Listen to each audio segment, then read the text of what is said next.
party. As you can see, this is the most ghetto setup in the history of Go Lives you'll ever see. Go Live doesn't work like we thought. We can't make this look. Chris looks good, and all that stuff, and I sound good. Ghoul, what's up? Howdy, what's up? What's up, man? Hey, what's up, man? So we got the blaster here, Chris himself. What's up, man? Uh-oh. Do you like that? His phone is in his shoe, guys. You have to excuse him. So are you guys, or Ghoul, are you on our YouTube? Is it actually showing this? I am, but I'm not getting anything. All right. Hold on. Let me refresh. Let me search skeleton shows. Okay, so okay, I found it. So you have to go on the main channel and then click live. Oh, all right, I got it. Okay, so now I'm gonna go ahead and send this page. I'm gonna share this to people, I guess. How do I do that? Oh, this link. All right.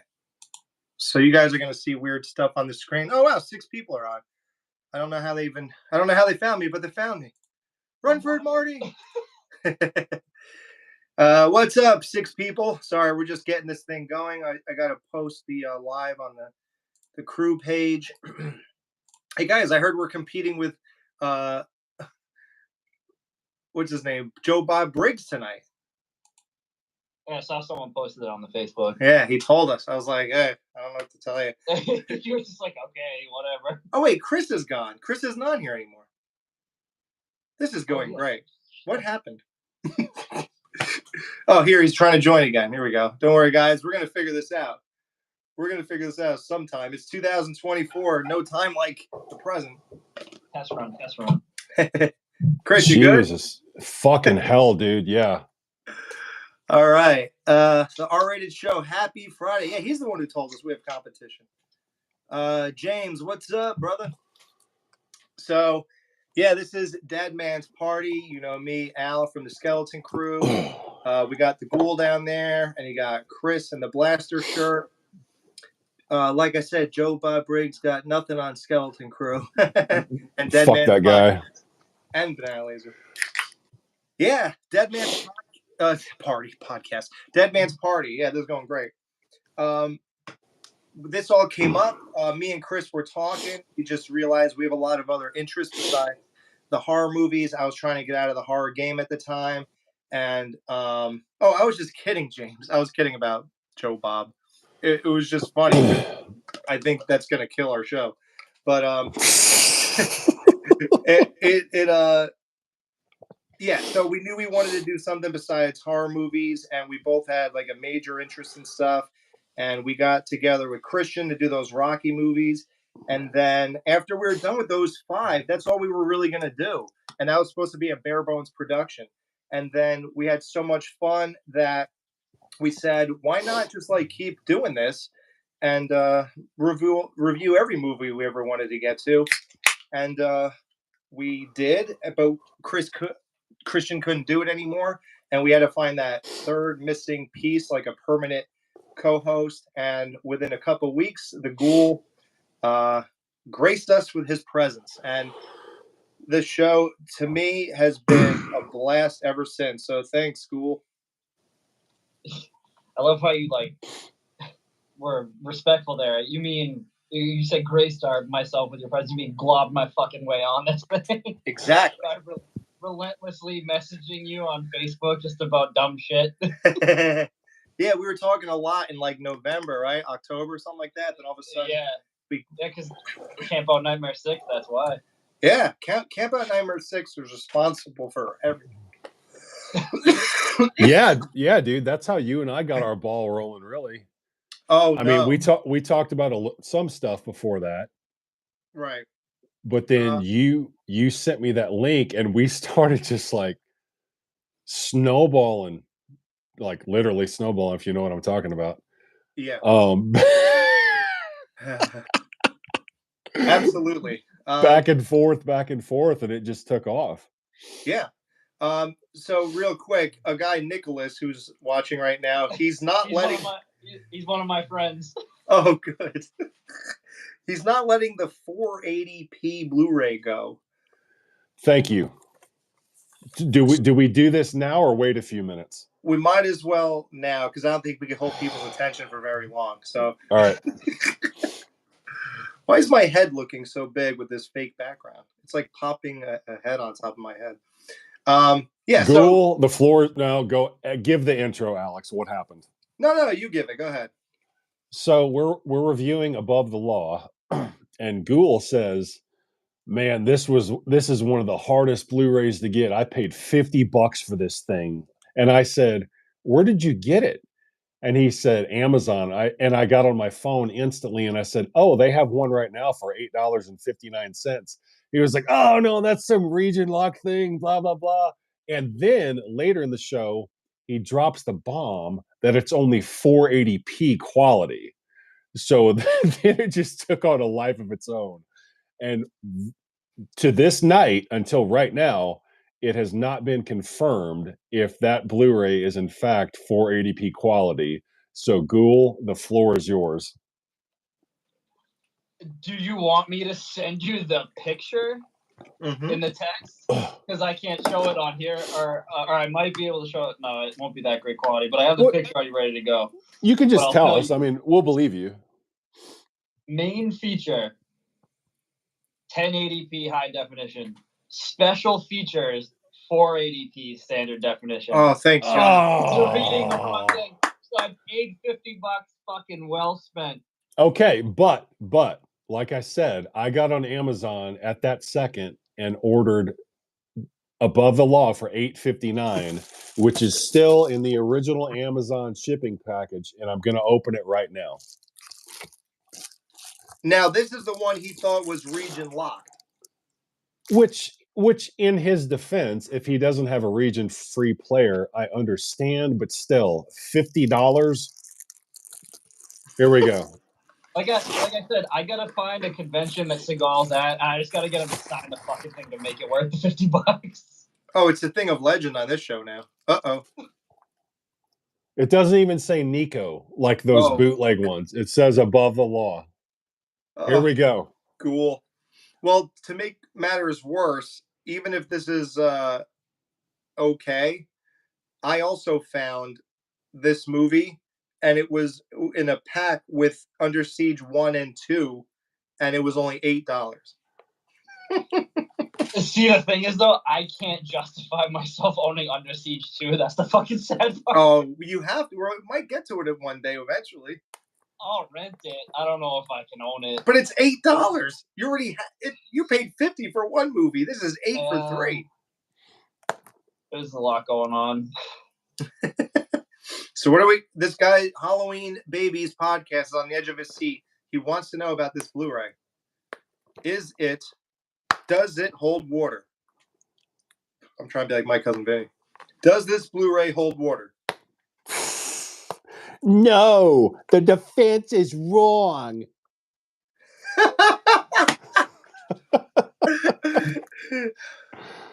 Oh, I can't. Whoa. Shit. This fucking God. Shit. I can't. I don't see anything about the region on here. Well, then you just kind of wasted $50.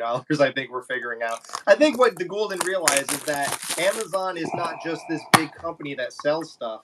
They also have private sellers on Amazon. So it's just like. Oh no, I knew. Okay. I'll take full accountability. I'm not mad about it. Whatever. It's getting passed around because I have it. One of my friends has it now, and then he's passing it on to another one of my friends. Oh. This is region A because it says not authorized for sale or rental outside of the USA or Canada. Boom. Oh my God! What'd you just do to that? I threw it with your Point Break movies, dude. I don't like that he does this. Everybody, he throws all my favorite movies into the same pile. Yeah, for you all who haven't seen the video feed, I don't think you can see this. I think they can, maybe. Right there? No. Shit. There we go.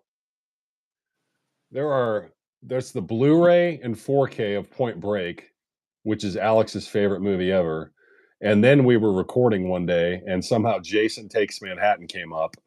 So I went to my shelf, got it, came back, sat in my chair, flipped it over my shoulder, and it landed perfectly with the other two. And they have not moved Fucked up, since. man. Fucked up. No one's okay with this, what you're doing. Just so Ghoul you know. is.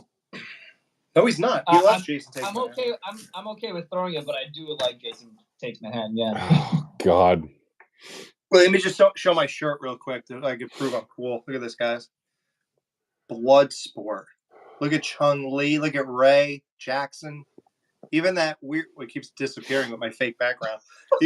I can't even show his shirt the right way. Jesus, everything's going wrong here. Ghoul, you have a supporter there. Tyler Gulledge says $50 well spent. He's also one of my best friends. Are you serious? And Yep, shut up, Ty Guy, Nikki B. Thanks for joining. Thanks for being in my fucking corner. Yep. Blu-ray releases for October. Can you tell us all why you didn't heed my advice and return that Blu-ray as soon as I begged you? Because like the return process seems really fucking annoying to me. No, it's 2 clicks. Yeah, I'm looking at it now, man.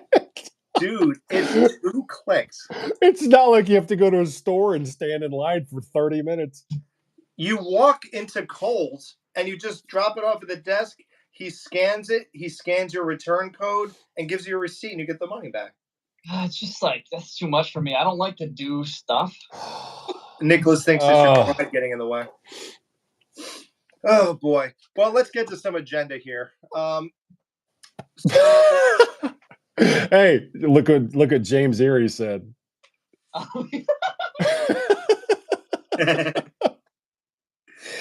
Under his bed. That's what nice. Here it is. Oh God, you're gonna need that before the night's over. Yep. It's 30, boys. Yeah. Oh, for those of you all who don't know, today is the Ghoul's 30th birthday, so we got to live it up. Happy birthday! So what a young child. This is a true dead man's party tonight. So you guys are hanging out with us on a Friday night. Ghoul's 30th birthday. We have some fun things planned for you. Besides dragging him through the mud on his birthday with his 480 Blu-ray, we decided to put a little format together, talk about things, talk about our show, what we've done already, what we're planning. We want to hear from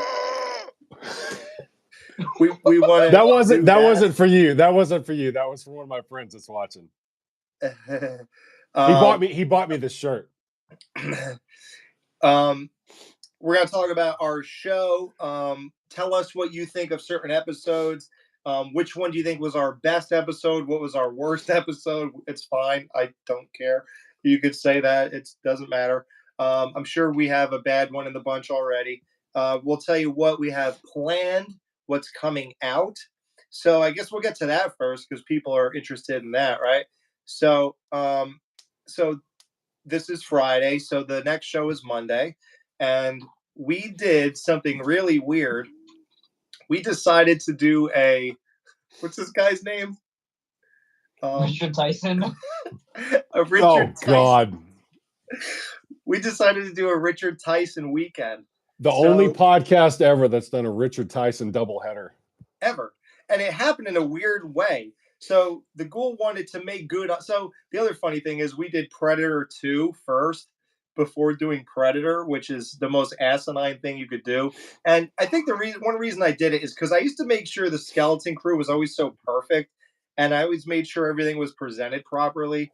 And I guess after like 13 years or whatever, I'm kind of like done trying so hard to make everything so perfect. And what does it matter, right? It's all for fun. And I think it's funnier to do something as stupid as this anyway. To just like... Yeah, you hear that, Chris? What he's saying is we're his sloppy seconds. Yeah, I'm no longer trying with you. So yeah, Ghoul, I'm just waiting to see which one of us gets kicked off the show first. Oh, that's inevitable. Have you talked to everybody? Oh, within 12 months, it's going to happen. Oh, guarantee this will not last. I cannot podcast with anybody for 12 straight months. We will have a huge falling out, and I'll do a show about you. But you'll do a live stream about this live stream. Now, if you guys pay attention at the 30-minute mark, look how fucked up the ghoul's getting. Do you think that's professional? I don't. I do. So I told him. No. But when I do your show, Chris, I'll put sad music in the background. Fuck! Okay, I'll put like clown music in the background. That'll be more fitting. Oh, shit. So anyway. You have no idea how ghetto this is over here. He wanted to do Predator and 3 O'Clock High. But then we realized it's cooler to watch Predator in the summer. I don't even know if it is a summer movie, but it sure feels like it. So then somehow he stuck with Arnold and said, let's do Kindergarten Cop. I don't know how this popped into his head. It must have been a subconscious thing, right? So you have it reversed. I said Predator and Kindergarten Cop because I was going with the double Arnold. Oh. And then when we decided that Predator was more of a summer movie, which it is because it takes place in the jungle and it's hot, then I decided, I was like, I already have one that could match up regardless. And then you guys were like, wait, what the fuck? And I was like, boom, Kindergarten Cop, 3 O'Clock High, because they have Richard Tyson in it. Right. Okay, so that did play into your decision then, Richard Tyson. 100. Oh, absolutely. Oh, okay. Yeah, it's there. Plus, also, I mean, 3 O'Clock High was going to happen at some point, just based on shared interest. I knew I was going to bring it up eventually. I'm just happy we were able to do it. Yeah, I think we pulled really good stuff out of Kindergarten Cop, like all the absurdity for sure. I thought it was I already produced it more or less, and I was totally happy with it. So I think you guys are going to enjoy it. 3 O'Clock High, I think these guys are in love with that movie. I think you guys are going to enjoy it.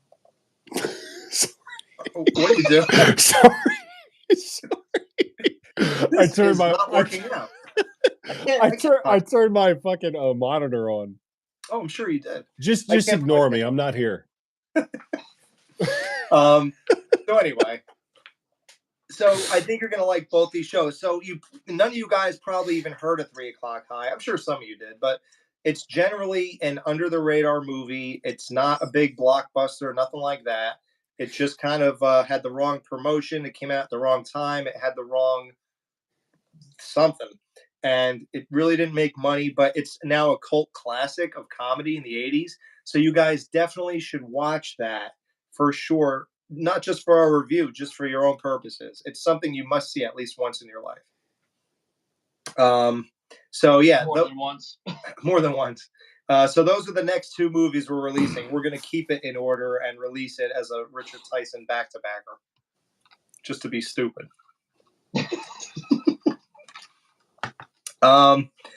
So nobody wrote anything yet about what they felt about our past shows. Let us know what you thought about the Steven Seagal show, the Predator show, things like that. We're curious. What you thought of the Rocky movies. Chris, how shocked were you to find out that Rocky did well in our podcast feed, but it didn't do so well on YouTube? So from what I learned, just based off of our YouTube views, no one gives a shit about the Rocky franchise except Part 4. No one gives a flying fuck about Death Warrant. People love Predator 2. People really like Above the Law, and people seem to like Weird Science quite a bit. But the Rockies, that blew my mind because I thought the Rocky movies, even though, different chapters, whatever, most of those don't even have 100 views yet on YouTube. Isn't that amazing? That's incredible. And what was the last one we just put out? Cobra. That already has almost 200, and it's only been like 4 days. Right. So, yeah, the YouTube channel is just here as to subsidize our show. It's basically to get traffic from people who just go to YouTube and type in the review of whatever movie it is. None of our listeners really listen on YouTube. They just kind of like, if they're in a pinch or whatever reason, I don't know what they would play it on YouTube voluntarily for. Hold on. Someone just asked, why did y'all start with Above the Law and not Seagal's most successful / popular movie, Under Siege? Are you gonna fight with James? I could be an asshole here, but I'm not going to. I just felt it was more fitting just to start with Seagal's first movie, as everybody was introduced to him back in 1988, just as like a introduction before we really dive deep into his filmography. Okay, James, are you fucking happy? I hope you know this guy. James. Also, I think honestly, once Alex releases the Out for Justice episode, if you listen to Above the Law and then Out for Justice back to back, you'll understand like the full capacity of how we felt, and it'll make way more sense. Because Out for Justice, I can't wait for that. I cannot wait for that one to come out. That was so much fun. I can't wait till James and Chris start fighting all night. Yeah, I don't give a flying fuck if Under Siege is his most popular movie. Out for Justice is by far his best movie, hands Get him, down. James. Get him. Yeah, come on, James, you prick. You do know the guy, right? No, I have no idea who it is. Why did you get so mad at him? I don't know. I'm just fucking around, dude. Yeah, James. It doesn't matter. I won't be on the show in 6 months anyway. Don't worry, James. I'm throwing him off. That's true. I'm just biding my time. I gotta get another third guy. He wrote back already. Chris can redeem himself here. What the fuck was with that white ball Paxton threw at the? What that white thing that Bill Paxton threw at the Predator? Didn't somebody, when you asked that while we were? I did. I didn't. I don't know what it is. It looked like a ping pong ball. I'm pretty sure it's like it looks like a smaller version of a cue ball. Was he in the bar in Well, he carries it around with him that movie. It's like, because he's always like, "Oh, it's my lucky this," and I think that's one of the things. Oh, did he really? Yeah, I thought he was in the bar okay. for Justice. No? Yeah, he wrapped it in a rag and smacked the shit out of it. He wasn't bouncing it on the ground? Regarding, I'm almost certain it's supposed to be a cue ball. Regarding above, wrong, but that's what I always put it in as. James said he actually considered Above the Law soft spot. He has a soft spot for the movie because I lived in the neighborhood and it was filmed in. Oh, cool. No, that's not James. That's the R-rated show. I think that's his name is James. Did the R-rated show? Did he know that crazy mutant eye lady? Milwaukee Avenue in Wicker Park. Wow. Did you know the lady with the guard purple pus-filled eye? Did you see her when you were there? We posted that picture on the Facebook page. Look in the comments. Holy shit. Is that your grandma? She's definitely a local. Look, he's just attacking everybody who's listening to this. The one guy can't ask about the movie. This guy was at his grandmother. Hey, I'm just a happy dad over here, even though I'm not a dad. Oh, God. So, what do I keep trying to get to? With Chris is impossible.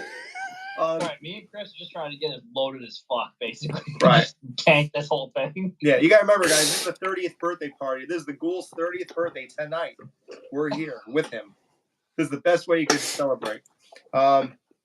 Yeah, the reason he asked about that is because he is picking up on the fact that we aren't doing anything in chronological order. We didn't start Van Damme with Kickboxer or Bloodsport or nothing like that. Even though, yes, I am aware he did those other weird movies before that. We didn't start Arnold with Hercules in New York. We're starting him with Kindergarten Cop. Stallone, we didn't start off with his porno. We didn't think you guys want to hear about his dick.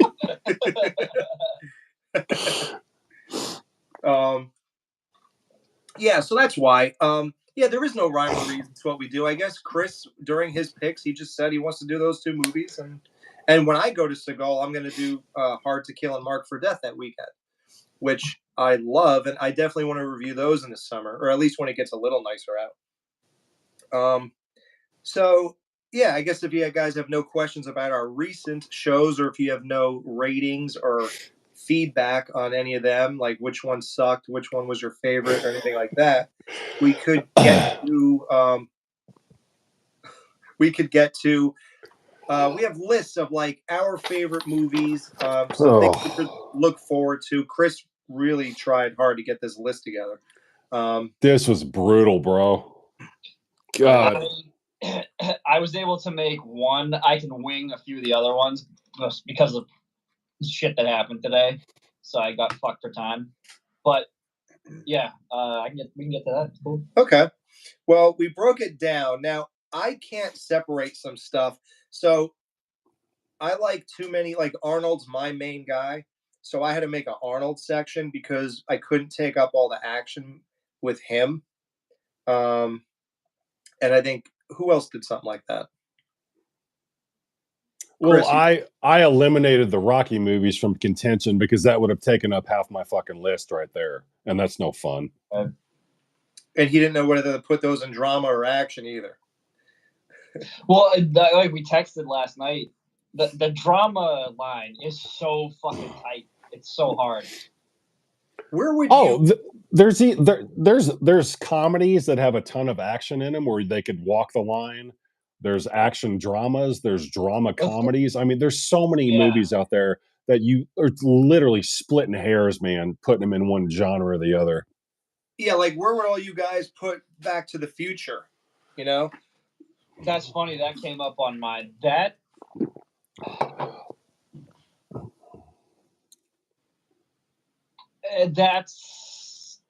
fuck. That's so hard. So I asked you that yesterday, Alex, and I said that I would have considered it more of a comedy. And maybe you adventure. and you said I don't. Yeah. That's the thing. There's like action, adventure, fantasy, sci-fi. Like where does all this like fall? What umbrella does all this fall under? You know what I mean? Yeah, because I don't know if you guys use Letterboxd at all. No, but I know I used to. I know some people that do. That's not for you all. Okay. Yeah. No, so like I don't use it all the time, but I use it for shit like this to make lists. And I was like going through it, and I'm like, yeah, like because like we'll give one of my top 5, I guess, quote comedies away, but also as a mix of action. The Hard Way with Michael J. Fox and James Woods.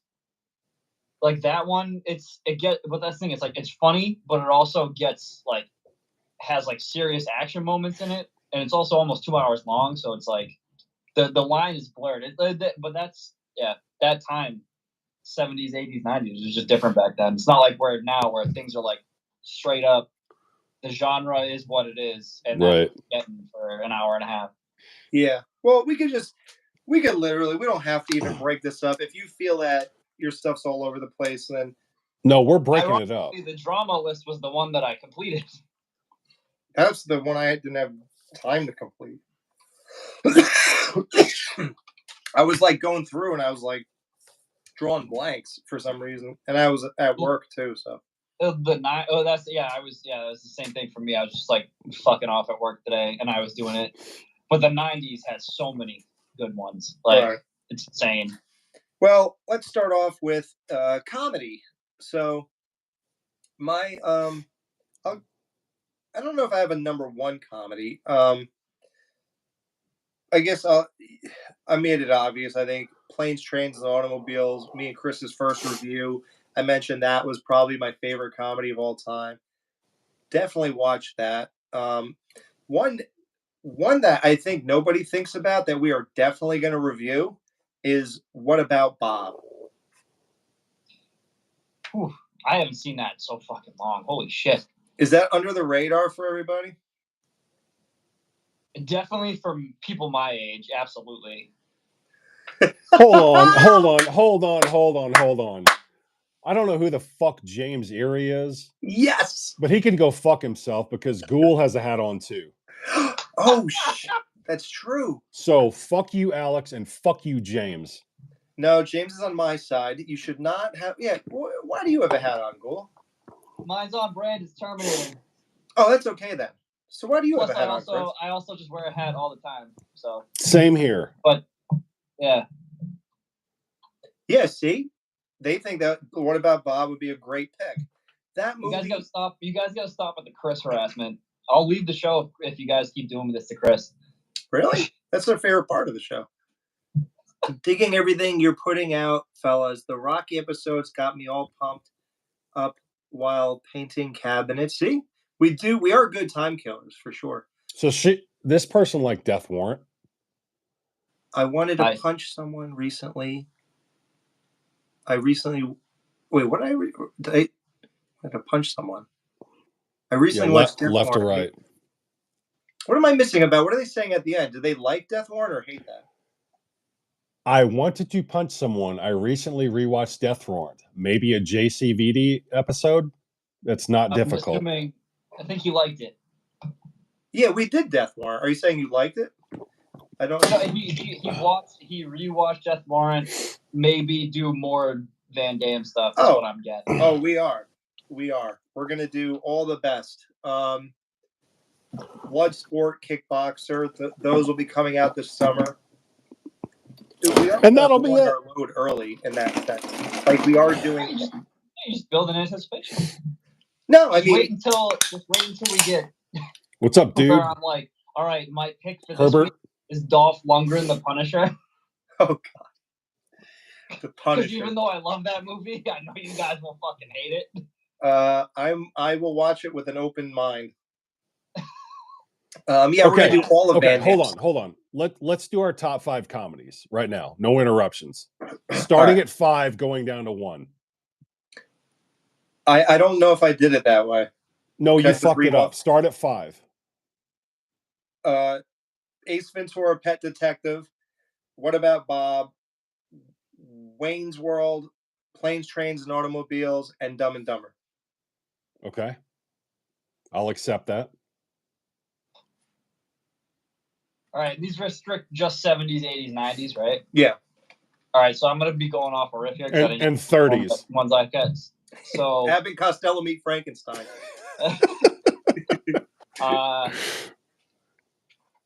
So 5. Like I said, this one, like I said, I didn't get time to make a proper list, so I'm just going off basically what I know here. Home Alone, that's a childhood staple.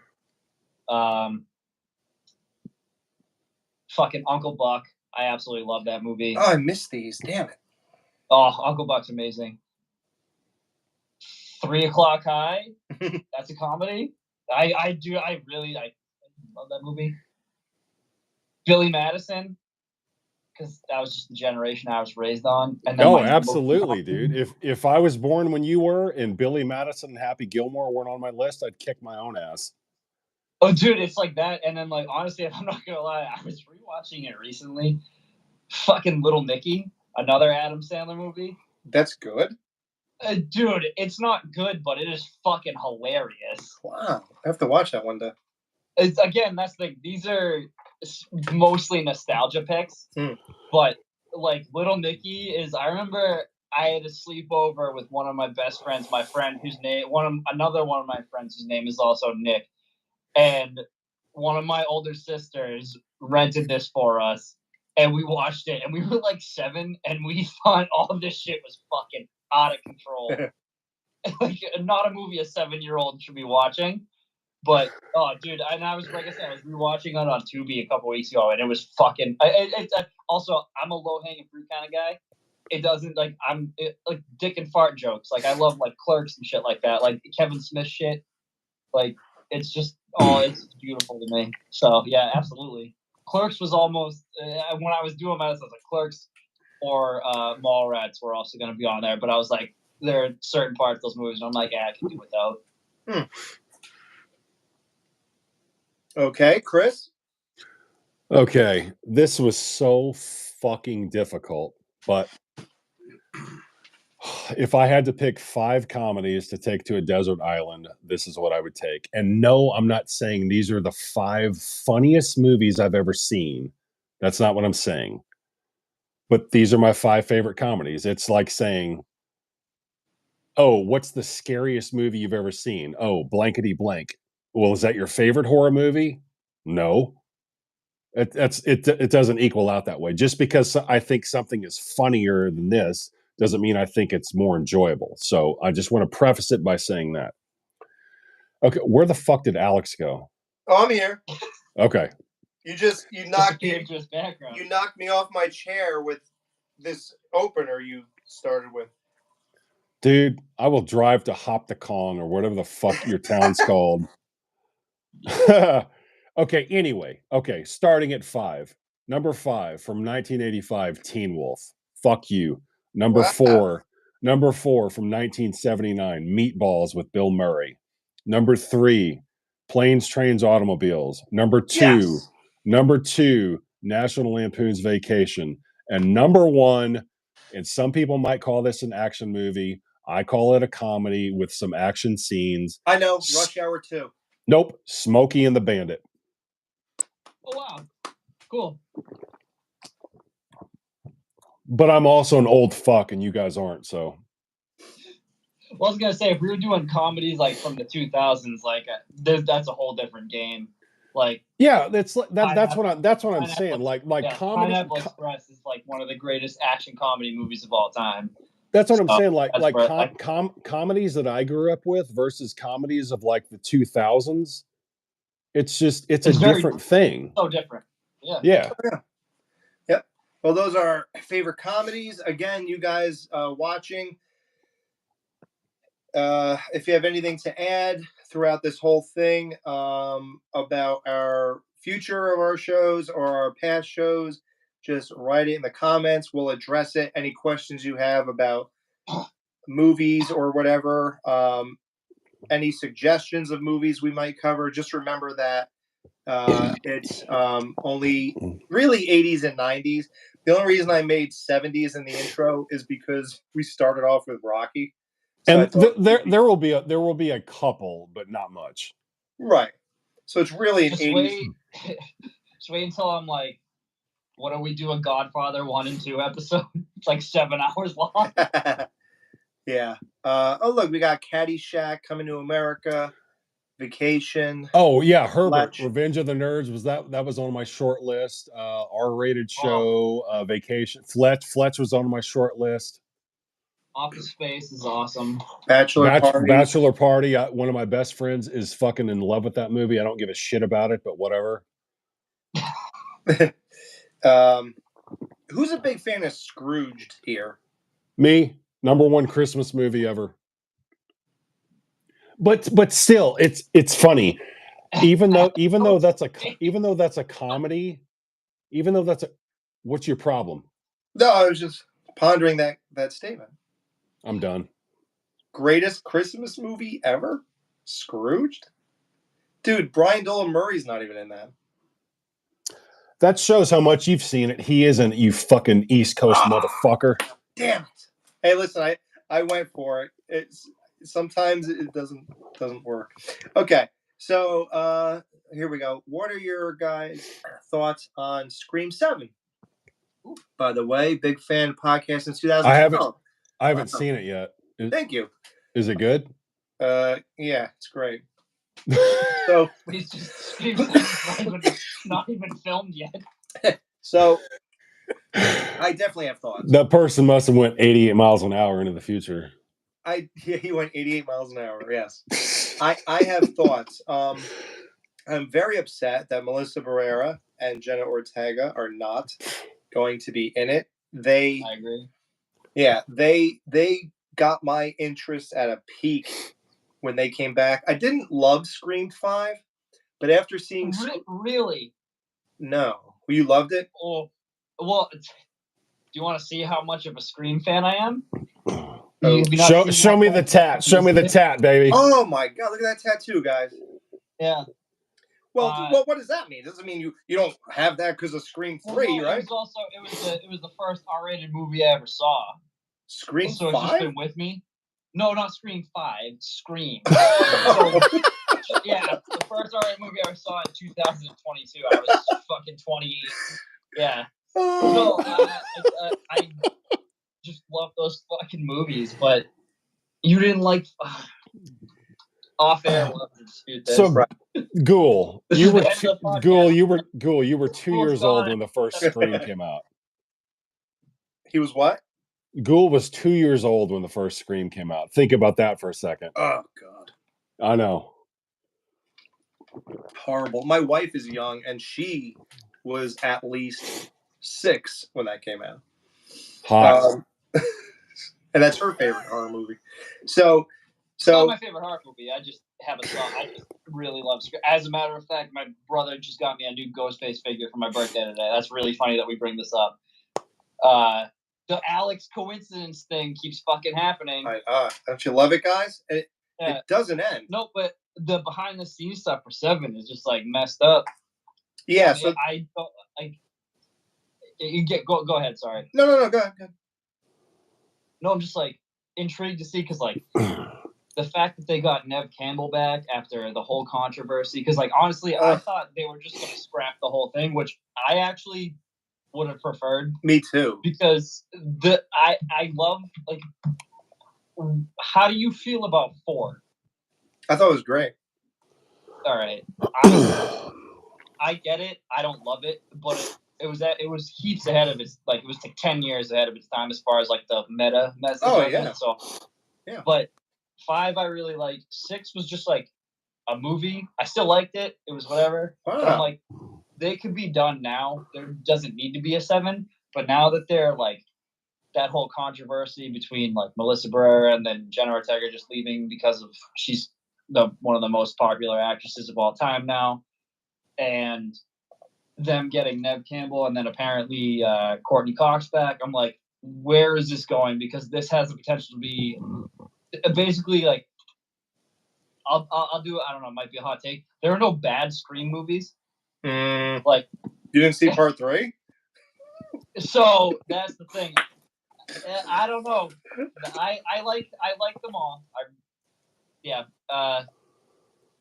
7 has the potential to like maybe take it audience wise. I guess I'll say like I don't know. It's questionable. I think they should have just scrapped the whole thing after the whole Melissa Barrera bit. I think they should end it at 7 for sure.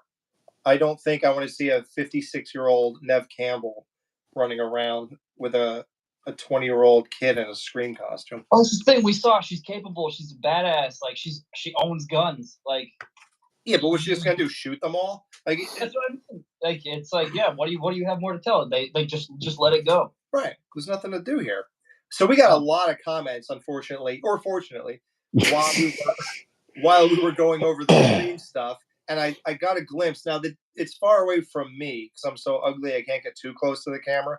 So I'm staying far away. If any of you could read, someone asked about like our favorite Arnold, Jean-Claude. For the 3 of you all, who in your opinion is the best? Schwarzenegger, Van Damme, or Stallone? Schwarzenegger.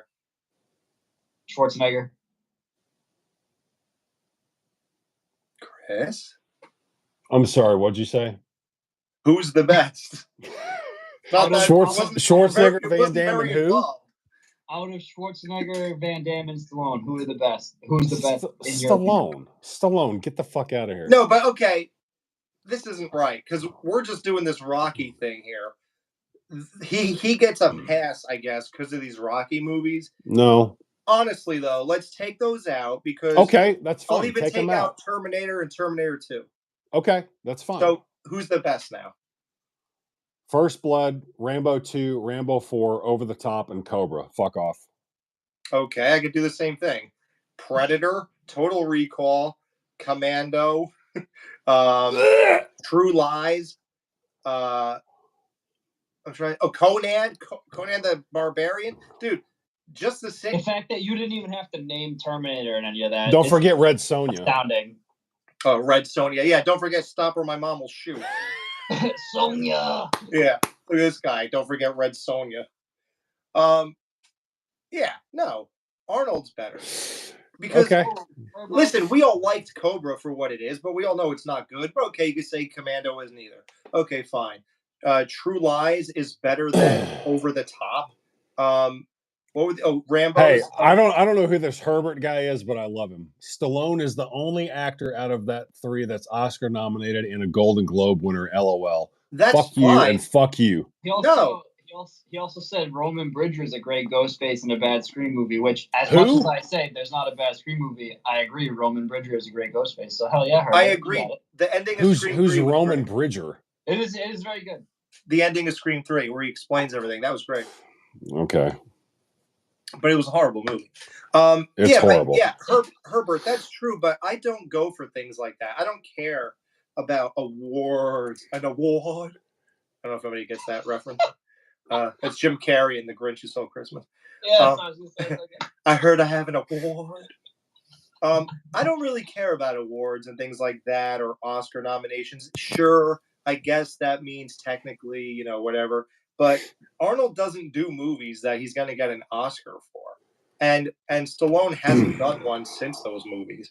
So, did he get an Oscar for anything else, like Copland or something, or Tango and Cash? Ooh, I don't know if Copland. See, that's Copland and Tango and Cash are two completely different movies. Copland, I don't know when the last time you guys saw that movie was. What, Copland? Yeah. Like, oh shit! Probably 20 years ago. He should have got at least nominated for that movie because he's really fucking good in Copland. But that might also be because there's so many other awesome people in that movie that he has to rebound off of. So maybe that's why. But it's also not like tough guy macho Stallone, so that's why I think it worked. I have a fucking hard on for that movie. Right. So yeah. But I want to thank this one guy who said your podcast is legendary just from the Ted White interview alone. Thank you. That was a magical time, and you heard the behind the scenes story, I'm sure, after the interview where he was kind of mad at us because I asked him if he can call us on his phone. And he thought we were trying to rip him off and pay for the call and stuff. Yeah, that was a long story, but yeah, great interview. He totally. I remember that. Yeah, that's right. Jason Voorhees scared me. How cool is that? And nobody knows this. I don't know if I ever told this story. Jason from Part 2 scared me in real life. So I had dinner with him in Blairstown, New Jersey, and I went to the bathroom and I was peeing. And he went boom, boom, boom, boom on the door, and I just was like that, and it was him. So Jason Warrington Gillette. No, the guy who actually. No, I know. I'm kidding. The guy who actually played Jason got to scare me. Fucking Steve Dash. Yeah. Whoa. What? And everybody knows the story, if they're big Skeleton Crew people, that Kane Hodder actually tried to kill me. He actually really choked me for real in that picture in 2010. Or he used you for oh no, it was what's his name? CJ Miles, who used you for the banner, right? Oh, CJ Graham, yeah. CJ Graham, yeah, my bad. He used me. He grabbed my shirt and pulled it when I was posing with him, and then he used that as the poster to advertise his in costume photo ops. So, dude, that's crazy. You had fucking Steve Dash banging on the fucking stall door. Yeah, isn't that wild? That's awesome. My favorite. Why was CJ Graham so mad at you? No, Kane Hodder. And Kane Hodder. I talk shit. I didn't think I talked shit. All I said was, I said something about the remake. I said, "What do you think of it?" or whatever, and he goes, "Well, I should have been." He goes, "Well, I was kind of upset. I should have been in it." And I go, "Oh, really? You think you should have been?" And then he looked at me like that right there. Oh, you think you should have? What I meant was, because it's a remake though. Like they're wiping all that stuff clean. Like it would be weird to have Jason from part 7, 8, and 9 and 10 in that. Like that's all I was saying. I wasn't saying you're not good enough. And he didn't take it well, and he. So yeah, that was. I'm glad though. It's a good story. Someone likes our Scream 3 commentary. Yeah, that was a legendary episode for sure. It turned out to be anyway. That was torture. The one that Dan throws up on. Yeah. Yeah. Did he really throw up? Yeah. Yeah. And I fell asleep. Was he drunk? Yeah, I think so. I would say so. I think we all were. Ready to get a new audio clip from that for me tonight? Oh, God. I can't play all these old Skeleton Crew things on Dead Man's Party. I already did it with a Matt Wiesel drop on the very first episode. Oh no, that was legendary, dude. And Abraham Ram pointed that out, and I was like, okay, I'll stop with Skeleton Crew stuff. Did he really? Yeah, he goes, wow, a new show, and we got 1 minute and 13 seconds in, and we're already hearing Matt Wiesel. That was my fault, though. I was Yeah. said something about my favorite podcast host, but you had to drop that in there. People just wow. Woo. Is there anything else people have written that we should respond? I'm reading little things, obviously, here and there. One of my friends, best friends, my buddy You Gary. mean your only friend? Still argues that Rocky movies are dramas and are not action movies, meaning none of Stallone's Oscars are not action movie related. I totally understand the argument of Rockies being dramas. It's just when you watch part 1 and 2 versus 3 and 4, those seem they like just action movies. it's just that 3 and 4 really do seem like action films compared to the first two. Now, Right. are they action movies in the same vein as Rambo? No, but it's still got a lot of intense, high-speed action scenes in it. Yeah. Anything else cool? Let me look. Because I got one here. What do you guys think about Friday the 13th TV show? Bring it on. I just hope. Is it A24 has got that? Is that who's doing No, it? it's right? B25. Fuck up. I have an opinion, but I feel like it's almost like a political thing to say, so maybe I shouldn't say this. Say it. I don't. This is not. It's not my take on people or what they should do or anything like that. Oh no! I just hope this. Never mind. It's No, gonna come out. what? It's gonna come out wrong. Let me ask: is it gonna be? Is your take saying that A24 isn't as fucking good as everyone thinks it is? Because I agree. Oh well, yeah, every. Dude, there They are have people some good out there stuff. that will suck off every fucking movie that A24 releases. That, and it's like, also, I'm devastated that Miramax got Halloween because they're doing a TV show, which I love fucking Michael Myers. I'm sorry, but a fucking Halloween TV show just does not fucking sound okay. That would be weird. It would have to be like the show 24. Right? That's what I mean. Like, I'll fucking watch it because I'm a fucking slut for Myers. Or but Seinfeld. It just doesn't sound good. Like, these are that contained to movies for a reason. There's a reason why these guys were able to make dominate the 80s with Friday the 13th. They all what was it? Only 2 years out of the 80s they didn't make a Friday movie that decade. Like, how fucking crazy is that? How are you going to do a TV show out of any of that? Well, American Horror Story did Friday the 13th. But American Horror Story sucks. I'm sorry. Yeah, I agree, dude. Fuck that show. That was the one I watched because I kept avoiding it, but I have friends who tell me it's so amazing. So when it finally got to the slasher season, I watched it. I don't think I went through 5, 6 episodes. I watched 1, 2, 3, and I got through 4 episodes in 4. Which, spoiler alert for anyone who hasn't watched American Horror Story, I'll give you 5 seconds to fucking turn out now. Once they killed fucking Twisty the Clown in the fucking 4th episode, I was like, nope, you just lost. Yeah, like it was like the human element, like the human slasher element. I was just like, fuck that. So I was just like, no. Okay, you can turn it back on now. Anybody know sign language? You see that lady got nabbed again for doing fake sign language? She's like... Any other comments or someone said like Midsummer is a horror movie the same way Rockies are action movies. I think only Rocky 3 and 4 could be. That was one of my friends. Any episodes about Beetlejuice too? Opinions about it. I think it's great that Jenna Ortega's in it. I think she's a perfect looking person for these movies. I don't know if what? Go ahead. I'm excited for it because like just based off the brief stuff they've shown, I think Michael Keaton looks actually fucking awesome. Does he? I didn't see anything. You only see a brief like few shots of him in the teaser trailer. And also I mean, Michael Keaton's just a fucking legend in general.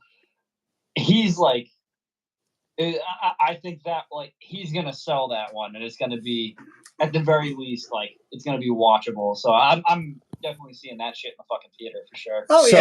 So I loved the first Beetlejuice when I was a kid. I saw it in the theater and I watched it a million times, like on HBO. But I'll bet in the last 25 years, I've only seen it once. And when I watched the trailer for this new one, he looked good, but something about his voice felt off to me. Like he didn't sound to me like the old Beetlejuice sounded. It wasn't, because the old Beetlejuice sounded deep, like that. And it wasn't like his like gravelly and his gruff and his, I don't know, maybe it was just me, but it threw me off. I think he should be more gravelly at this age. You would think. Yeah. I thought he did great in that when he was Batman again, in that Flash movie or whatever it was. I haven't seen it. I watched it just because he was in it, and it was good. That was my plan, but I still haven't watched it. Yeah. Someone said, do you think there'll ever be a new Nightmare film? That's a great question because no. I mean, if Robert Englund's willing to dress up like that again, I think he could still do it. They could totally do it with makeup. Well, just have him do the standing and talking stuff and have some other guy do the action. Right. This isn't rocket science. I say, if you have him do the voice, that's really all you need. That's all you need. Have someone else do the action. Yeah. I like, because especially since like we're going back to like Hollywood is now revisiting. All right, see you later, Halloween babies. Thanks. Halloween babies, thank you for tuning in. See ya. It's funny because that's literally what his name is. No, it'd be cool because like Hollywood now is like, because like, actually it's really funny. So I have my mic and shit posted up on the. Have you guys heard of the Taking Shape book? Yeah. I read the first one. I haven't read the second one though. The Unmade Halloween sequels. I have my mic standing on that. The untapped potential of unmade sequels for all these franchises, including or especially the Freddy movies. There's one that I'm sure you definitely heard about if you've seen the Elm Street doc and stuff like that. There's one that Peter Jackson wrote. Oh yeah.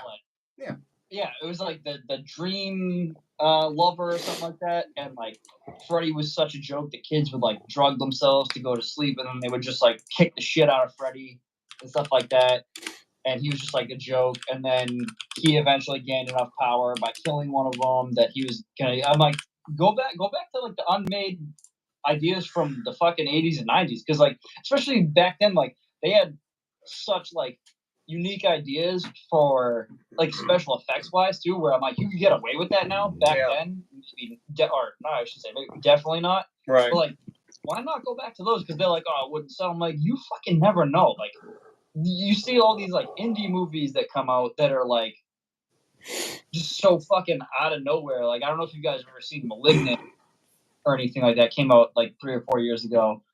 But that movie's a very unique concept, and like I didn't watch it until one of my friends put me onto it, and I was like, "Holy shit!" It's just such a bizarre, like fucking out of nowhere idea, but it worked, and it was fucking awesome. So I'm like, "Why the fuck? Like, you need to take the gamble. Stop with this fucking, rigmarole bullshit." You know? Well, they just wrote on here that Nightmare 4 is really good. They must hate the Skeleton Crew episodes where, like, I'm one of like the first people to really go against Nightmare 4, and then like other people caught on in a way, and then you started hearing like more negative reviews on that movie. I agree with you. Like, there's really good effects, and there's even good effects in all the bad ones. Hey, Herbert again said.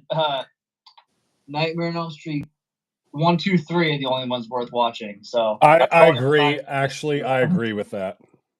Yeah. And short films, he respects the opinion. I respect yours too. Listen, No, you don't. If someone thinks it's good, I don't disrespect it. I mean, I just can't lie. I felt that whole cast. Didn't they say it was like a knockoff of like the Saved by the Bell cast or something? It looked like Saved by the Bell, the new class version. What, Nightmare 4? Yeah, it's really weird. I could never get into 4 or 5. 6 I only got into because it was never, at least where I'm from, it was never on TV until like 5-6 years ago, and so it was like one of those was like, oh, I've never seen this. Granted, it's not a fucking good movie, but I still watch that one. Just it's a semi nostalgia thing, I guess. Yeah, it is. It's very nostalgic, and no more in Hell podcast said they enjoyed our review of that, even though, see, that's the thing. That's what I try to do. I understand that sometimes I want to, even when I was younger, I was like, really, that was 12 years ago or whatever I did that. Yep. Alex, my buddy Gary just chimed in and he agrees with us. Nightmare 2 is the best of them all. Oh yeah, definitely. I think so. I mean, 1 is really good, but it gets a little cheesy and hokey in a lot of spots, and it's spotty as far as effects and plot and story, and it gets really nonsensical and makes zero sense towards so you guys think Nightmare 2 is the best one? Oh yeah. Oh fuck. Oh, okay. I mean, I'm not shitting on that opinion, but normally I hear people shit on that movie, and I like the first one the best, but part 2 is easily my second favorite one in that franchise. Dude, 2 is so dark. Oh, exactly. Dark. Yes. Freddy is so dark and mean and sadistic. Like, I don't know, 4 or 5 years ago when I was like in and out of Facebook. I didn't catch this. I was watching it, and when you go into the fucking crazy gym teacher's office, yeah, dude, it's balls heaven in there. Well, no, not even that. No, I'll have to find this to confirm it, but I'm pretty sure this was a fucking thing that I saw. He has like a fucking swastika like flag or something in his office that's right there, and I was like, I posted it on the page, and it was not very active at the time. Or I posted like 2 a.m. or some shit because it was during like COVID, so no one was like. You posted it on our page? Like 2020, like March of 20 maybe. Wow. I'll have to like reactivate my shit and look through it, but I swear there's a part where that dude has because like in addition to the fucked up part of him grabbing the jump ropes and shit, being like, this guy clearly has sadistic intentions for this teenager. Like, it's just not okay. Right. Yeah, that was one of the things. Part 2 was fucking nuts. Who even makes a kid? You got caught. A teacher got caught in an S&M club, but wearing nothing but leather and no sleeves. But you're gonna punish him as if he's in trouble for being there. Yeah, very weird. So Logan said that he even loves the shows where we tear apart movies that he loves. That's always, I wouldn't say that's the goal, but the goal is always, no matter what we do, I always want to bring an entertainment value. It's going to be loaded with jokes. It's going to be loaded with absurdities. It's going to be fun regardless. Like, and we even talked about, we're going to do like, when you hear the Speed review, you're going to hear that we're going to point out a ton of stuff, but it doesn't mean we don't love things either though. And even if we love it or hate it, we're kind of going to go the same route, pretty much, right? Like, we like Above the Law, and we did what we did to it. So that's always the goal. Like, keep things entertaining. That way, if you do love something and then we tear it apart, it at least you had a good laugh at the very least. Right. So, I mean, what's the fun in listening to someone just suck off a movie left and right? Oh, this scene's amazing. This scene's amazing. This scene's amazing. Great. Right. You can still love something and fucking dissect it to pieces. Yeah. There's not a movie in the world that I love that I can't pick apart in some way or the other. Yeah. Even the Rocky movies. Right. We're making fun of whatever we can make fun of. That's just in our nature. We're just wise asses, I guess. I don't know. It's just who we are. We're not going to give a serious show. there's plenty of podcasts you can listen to if you want serious reviews and really breaking down like the character or whatever. Like, listen, I've done it here and there, but in the end, I feel like it's more like a school project than a fun time with my friends. And I don't even know if it's a fun listen to do that. I'm sure it's informative, and you walk away from it like, yeah, that was really informative, and you probably forget most of it in a week. But like the good times and the vibes you have and that kind of thing, I think resonates more with people. So I'm never really gonna change. I haven't changed in 13 years. I don't think that's ever gonna go away. So hopefully, yeah. Anything you like in the future for these non-horror reviews, we're gonna do the same thing. If you love it, we're gonna have a great time making fun of it with you, and we're probably gonna say we love it too. And if we hate it, we'll still have a great time making fun of it, and hopefully you had a good laugh at the expense of one of your favorite movies. Like Alex, it's Alex, the Alex, blue collar podcast. Alex. Yeah. Alex, you need to address the second to the newest comment by James Erie. Oh, God. Are all entries in the Camp Out Nightmare franchise available? I know Alex was thinking about reproducing them. I need to see the whole franchise. I know you think you do. You don't. I have seen, I don't think I've seen, I don't know if part 1 exists. I don't think it does. I'm wondering if part 2 exists. If it did, I recall it's Michael at like 5 or 6 or 7 years old. That's fucking insane. But it's so bad. It's like it's bad in a bad way. It's like a play in school or something. You only need to watch 5 and 6. Yeah, 5 is pushing it. There is a 4. I think they're all online. I could get them for you if you really care. Shoot me a message somewhere and I'll send it to you. But 5, I put the best parts of 5 in the beginning of 6 as the montage leading to 6, because when Mike cut that movie, because of what this movie has built up to be, everyone only watches part 6. So it's kind of bizarre to only watch part 6, right? So my goal was to make some sense of it and do the very big, like the end of part 4, and then the best of part 5 with that drunk dude, and then 6. Now you get sort of an idea of what you're watching here. So that's really all you need to watch part 5 for real. It's just like some crazy long extended torturous version of my montage. You can, though. It is available, but it looks like shit. I have the original tape that was in the camera that night. That is incredible, dude. You have the golden juice show right everybody there. just for like historic value. Hold on. I'm going to show everybody the tape. That's unreal. Here it is.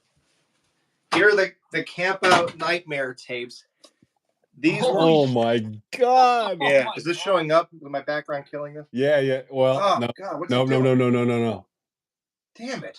No, you're good. Yeah. No. Dude, I have to be next to it. Okay. Okay, there you go. So these are the tapes that were in the camera that night. Nope, you're out. A fucking VHS collector set. This is tape 1 of Camp Out Nightmare 6 that was in the camera that night. And this is tape 2. To be viewed by crew members only. Oh my God, this guy's a psychopath. It's on that white sticker. Real official, that Mike J. Lunatic.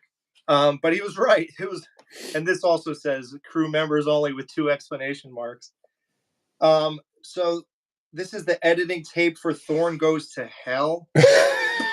Is that after Camp Out Nightmare 6? I think it is. It's called The Final Camp Out. What? You gotta fucking remaster that one. After that. I was going to. This is part 7. You fucking have to. I need it in my life. You don't. So wait a minute. There's a part 7? They only shot literally 6 minutes of film. Oh, It's an unmade movie. The rest is crap. It's just this guy walking in a hallway and killing. No, it's wrong. Do it again. Killing. No, you keep laughing. Do it again. And Jim Hyde Jr. wasn't even himself. He did a line or two, I guess, like, "That's what you get for warning people about me," you and all fucking that kind of bitch. stuff. What's that? Nothing. Yeah, it's. Believe me, I would love to tell you that. Yeah, you gotta see this. I'm the biggest fan of this stuff, and I'm telling you, you don't have to see it. It's sad but true. It's not Well, good. if it was a full movie, I'd say, but if it was only 6 minutes, yeah, fuck that. It's just junk. It's not. It didn't capture the magic of the real. Oh, that's such a bummer because after that review, I was like so like looking forward to like you eventually releasing the one where it's like, what is it supposed to be like? Was it Myers or Pinhead who's supposed to be in the next one? Yeah, it was supposed. It actually, they were. I don't think they went anywhere with it. It was good. Oh, I know. Like there was one scene where they kept walking through the house, and they did it over and over again. And then when they get to the bedroom, they pan up, and it's like either Pinhead or Michael Myers sitting on the bed, and it's just not good. It's just stupid. It's a shame. But that's all they did besides that one thing I was telling you about. But yeah, so don't get. Camp Out Nightmare 6 is where it's at. Now, Mike. Yeah, that's it. Yeah. Mike screwed everything up. I did a beautiful 25th anniversary. It looked amazing. And I loaded it to our YouTube channel in 4K, and Mike had it deleted. I don't know And the why. the music was the best thing. Yeah, I added a score to it. Yeah, I did a ton of audio corrections on it. It's a masterpiece, if I do say so myself. Because listen, I know the movie better than anybody. I know every second, every frame of that. You still watch that movie to this day. You just texted us last week. You were like awake at 3 a.m. and you texted us a screenshot. Yeah, it's so good. I can't stop watching it. Yeah, wait, hold on. Okay, we're getting back to regular questions. Okay. Die Hard versus Lethal Weapon. Die Hard. Ooh. Lethal Weapon, hands down. Yes. Lethal Weapon for me as well. Really? Yes. I love Lethal Weapon so much that I have a shirt that I bought from I forget where, like years ago, that it's in red and green, like Christmas colors. It says Happy Holidays on top, and it's a screenshot of Mel Gibson with the fucking gun in his mouth. Oh, snap, dude. That's awesome. Yeah, I'll find it and I'll send it to you guys. I wear that shit around Christmas time. People are like, oh, geez. I'm like, yeah, motherfucker.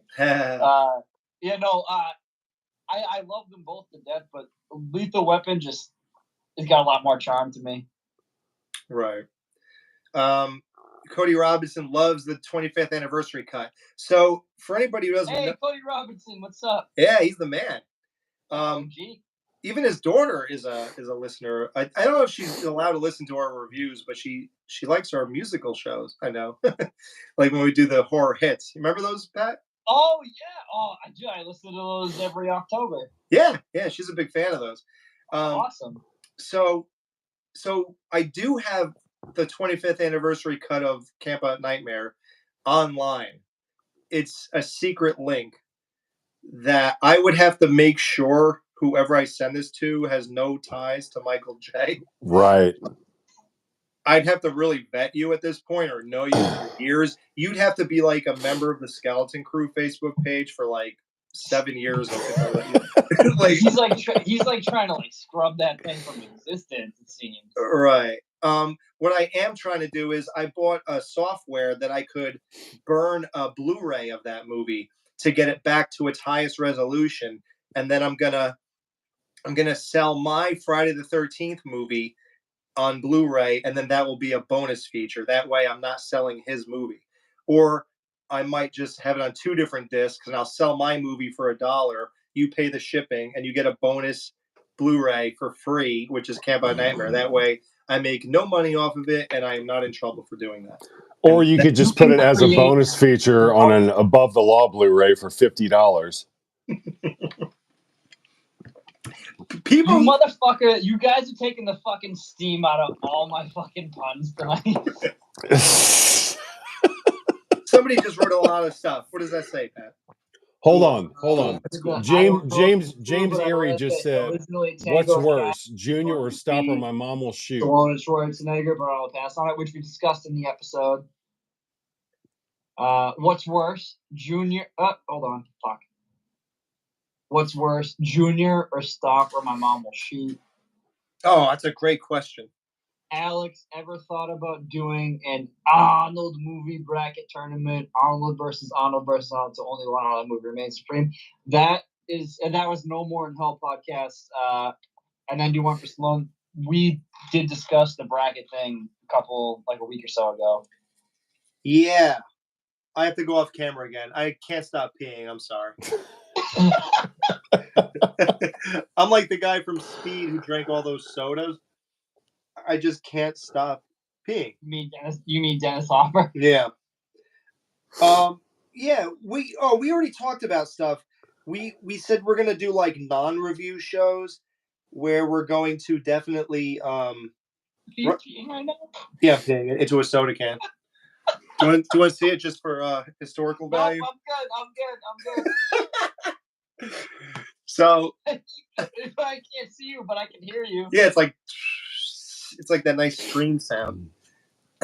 Yeah, we want to do some like non-review episodes. So if you guys have ideas, throw them in there. RPBR Short Films 13. Your Tom Atkins, Jesus Christ. Have another fucking drink, Ghoul. Your Tom Atkins podcast is classic, 100%. Yes. Got to meet him at the Age 45 convention. Oh, fuck yeah. Wow. An amazing convention in South Pasadena, California. Got to meet so many people from Halloween, including John Carpenter. Oh, fuck yeah. Yeah, I met him. He was cool. Turner and Hooch versus Cop and a Half. I actually fucking love Cop and a Half. Do you Turner and Hooch. Fucking shout out Gay Brown. She thought that's what we were reviewing when we did fucking Tango and Cash. She was like, "Oh, the movie with the dog." Happy birthday. Thank you, Dave. I love you, brother. We'll link up soon. We'll get fucked up. You know, baby. Guys, say in your comments, do you like that we're doing good movies, or would you rather we do a bunch of shit like Cop and a Half and Turner and Hooch and stuff like that? Like, do you? No offense if you like it. I don't even really know because I never seen those, but they seem like garbage, right? Some Cody Robinson just said Turner and Hooch versus K9. Yeah. Do you guys want us to review crap like that, or do you want us to stick to? Maybe we should mix it up a little bit and start reviewing really bad movies. Hey, thank you, Herbert. Should we review like Stop or My Mom Will Shoot? I haven't seen that one. I'll do it. I haven't either. I'll watch anything for this fucking thing. I'm in. I haven't either. Whatever you guys want, I'm in. Short films wants more bad movies. Okay. Yeah. Well. Oh, fuck you, Gary. I'm not watching Clownado. We're not doing horror on this podcast, so fuck that. Everyone's saying happy birthday to the Ghoul. The Ghoul, and do you bet? God damn it. Good and bad movies are all fun. I was born in 82. My buddy said, get to the good movies when you run out of bad movies. Oh, God. You really want bad first? That's never going to happen. Yeah, I don't think we could sit through that many bad movies. Like I said, I'll be on over the top. I'm not going to love it, but I'll be there. I'll tear it apart. I'm not going to tear it apart, but I mean, in the best of ways. We'll save it. We'll make it real funny. But when you guys want to do fucking cliffhanger, just say the words. Yeah. So are we gonna get to any more categories of like our top other ones? Let's get to some agendas here. Let's go to, since we've been doing it mostly, favorite action films. Now, I separated Arnold from my list. So I have things like Hard to Kill, Bloodsport, my favorite movie of all time, Point Break, Kickboxer, and the fifth one, I actually didn't even fill that in yet. I think it was, how did I forget? I think it was Rambo. Something like Rambo, I think. Thank you, RBR Short Films 13. Appreciate that. Also, Gary, fuck you. Point Break. Laguarna Lemonade? He's naming. He's one of my best friends. He's like actually like more like a brother to me. He's just fucking shouting out fucking Mountain Dew flavors that are, because there's a Mountain Dew flavor I sent the guy, see the Point Break punch one. He's just being a fucking asshole. I know he can hear it, so fuck you. Chris, what's your favorite action movies? Top 5 if you had to hurry up and make a list instantly. Well, I'm glad you asked, Alex. I just happen to have a list right here. So, starting, oh goddamn, this was so fucking hard. So, don't hate me. There's so many fucking movies I had to leave out, but I'm just gonna list 5. So, okay. It is what it is. Starting at number 5, Point Break. Not starting. You can only start once, Chris. On to number 4, The Fugitive with Harrison Ford from 1993. Love that fucking movie, dude. Yeah. Number 3, Alex's favorite, 48 Hours from 1982 with Eddie Murphy and Gary Busey. The review that will never see the light of day. Number 2 from 1987, Predator with Arnold Schwarzenegger. Yeah. Awesome. And number 1 action movie of all time, Sylvester Stallone, First Blood. Wow. All right, that's a solid list. That's an amazing list. Thank you. Can you top it? Cool. I don't think I can top it, but I can hopefully match it. We're going 5-1, right? You don't have to, but you can. I didn't do that. Yeah. So I'll go. All right, I'll go 1 to 5 because my number 1 favorite action movie of all time, even though I consider it action horror, The Terminator, can't be beat. Right. That's it. Terminator. Gonna go on a Jim Cameron fucking boner here. Aliens. Yep. Yeah. Number 3 is easily Commando. I saw that at a very influential age. Brilliant. 4. I did too. I saw it when I was like 30, and it influenced me to hate it. Just so everybody knows, Chris is our resident Arnold hater. For whatever reason, I don't know how a 48-year-old man could not love Arnold Schwarzenegger, but okay. 4 is Point Break. Yes. Nice. 5 is it's fucking Predator 2, man.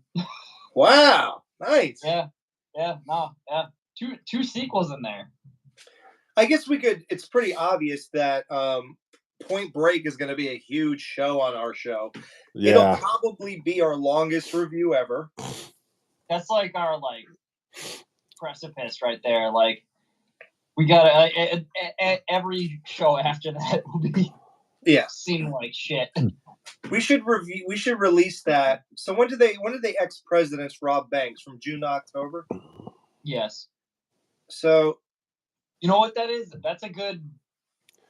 We should release that on Election Day. 4th of July. No, Election Day in November, when the presidential election's at its top peak. Ugh. Oh, that's not a bad idea. That's not a bad idea. I like the idea, but we're not releasing it in November. Okay. That'd be a sin. People have to be. I know it's a summertime movie. I know.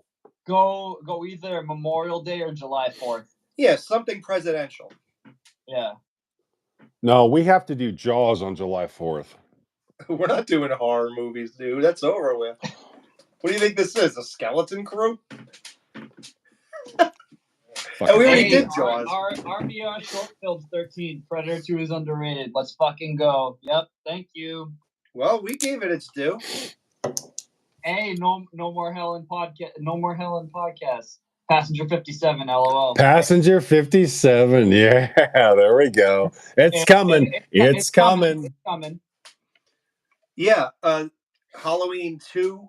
Thanks for defending that. Yeah, I don't know why anybody hated Halloween 2009. I thought it was so brutal and crazy and First Halloween movie I saw in theaters. oh wow. I was only 15. Wow. Yeah, I still remember seeing that in theaters. And I remember laughing my ass off during the whole stripper scene when he stomped on the guy's face in the parking lot and when he smashed that woman's head into the window or the mirror. That was so funny. I couldn't stop laughing. And everybody just looked at me like, what's wrong with this guy? But I don't know. I definitely wasn't laughing during those scenes. You weren't? Wow. I was just happy to see I was just happy to see a fucking Michael Myers movie in the movie theater. So yeah. What else was I gonna say? Something about what we just talked about. Oh, Chris's top action movie list is respectable, more so than his beard. Uh-oh. Are you saying because it's all white? I'm just reading what someone said. No, I'm asking that person. Chris, you have no response? It was James. Did someone actually talk shit about my beard game? No, they're not talking shit, they're respecting. Or did you say that, you asshole? Oh, I didn't say anything. No, I know you didn't. I'm talking to the other asshole. No, he said Chris's top action movie list was respectable. Period. More so than his beard. Oh, I see it. Okay. Okay, James. I don't know if I like you or if I fucking hate your guts at this point. I like James. Who wrote Hard Target? Are you saying to do that one? Yeah, we're probably gonna do Hard Target. Right? You guys hold on. What is hard boiled? Hard Target, True What Lies, is hard boiled? Raw Deal. We're gonna do Raw Deal. I'm glad you said that. No. Dude, Hey, my buddy Dave just said any love for Arnold and the Running Man. That's on my list. Yeah.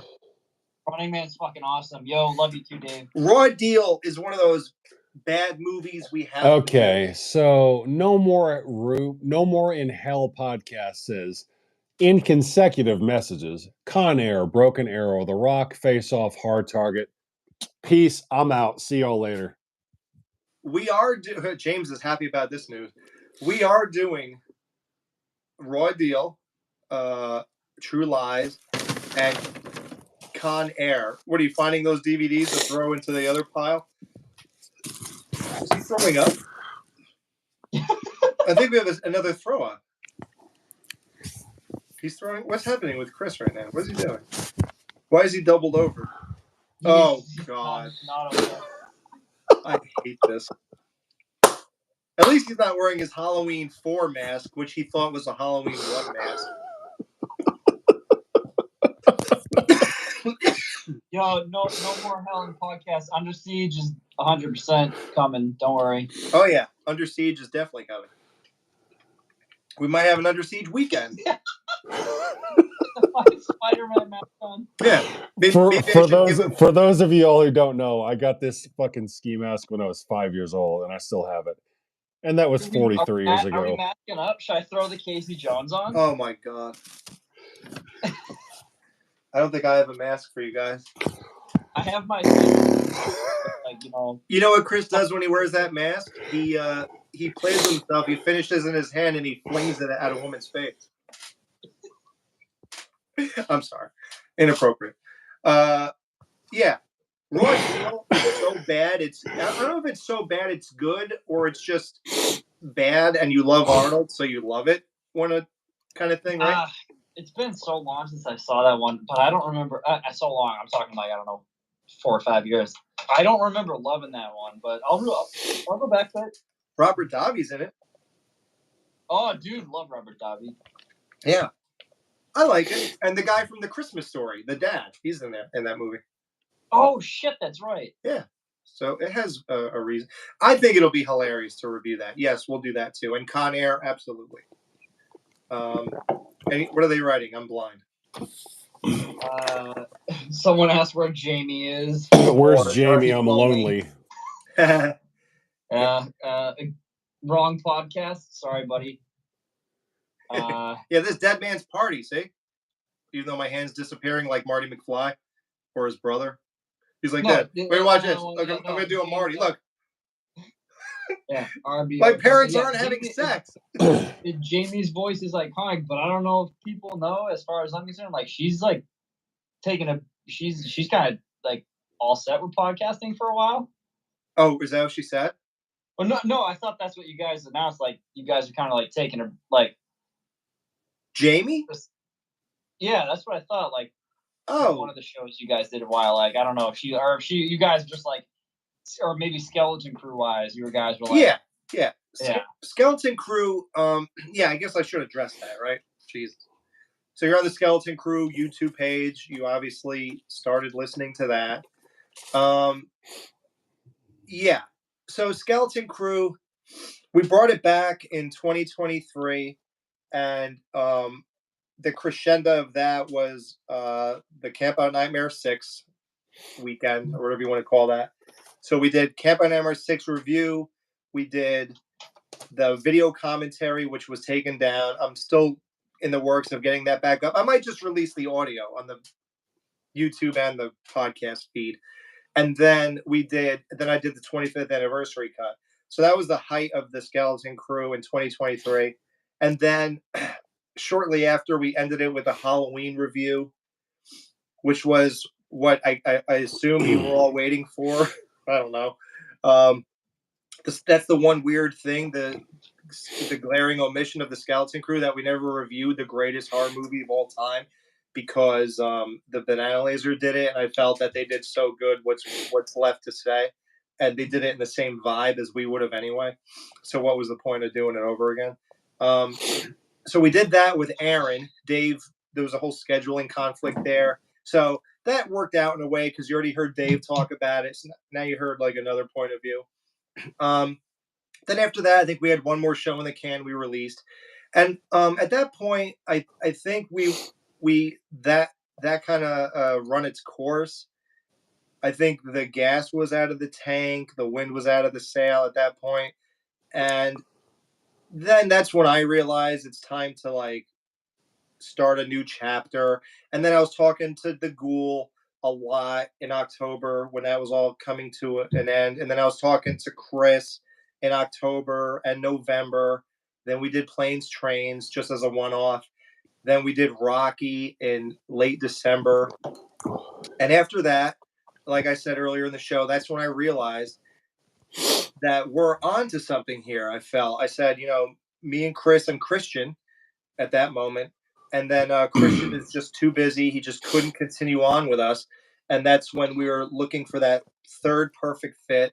And the Ghoul was the one I had in mind for a while, but we couldn't get that going until like the fourth weekend. So we have some reviews with other people who will join us again, because they're good friends of ours. But when they join us, that'll be with the Ghoul for now on.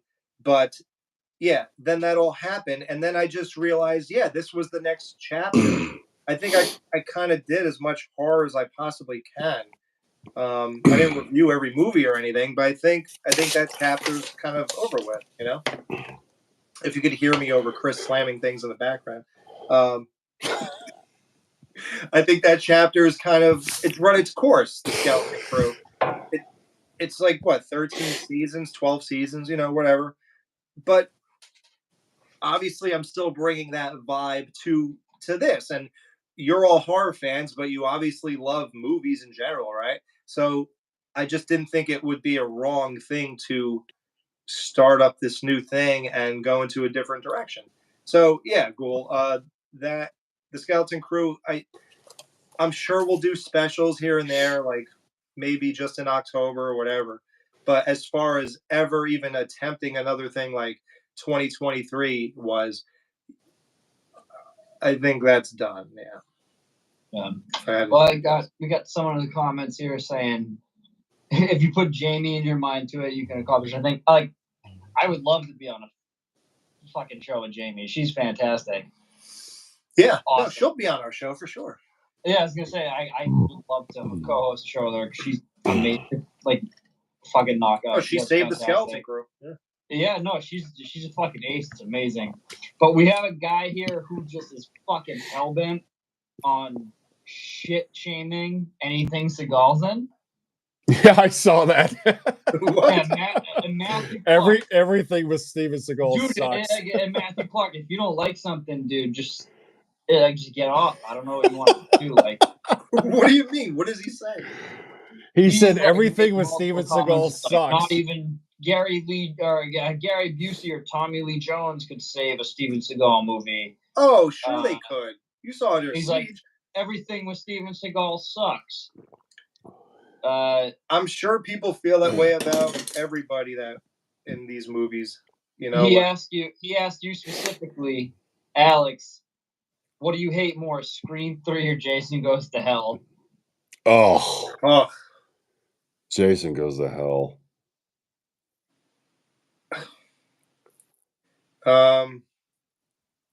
I hate Jason Goes to Hell more because I didn't hold Scream in the same regard as I did Jason. So that was a bigger shit on my head than Scream 3.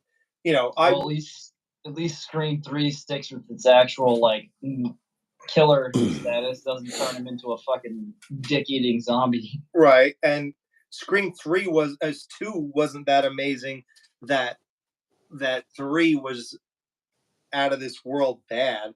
Like Scream 2 wasn't Scream 1, but you know, Friday 1, 2, 3, and 4 were each other. So there's a lot more that have at stake here when you throw in a shit movie than just the third one of a great movie, a good movie, and then a really shit movie. And then they came back with 4, so yeah.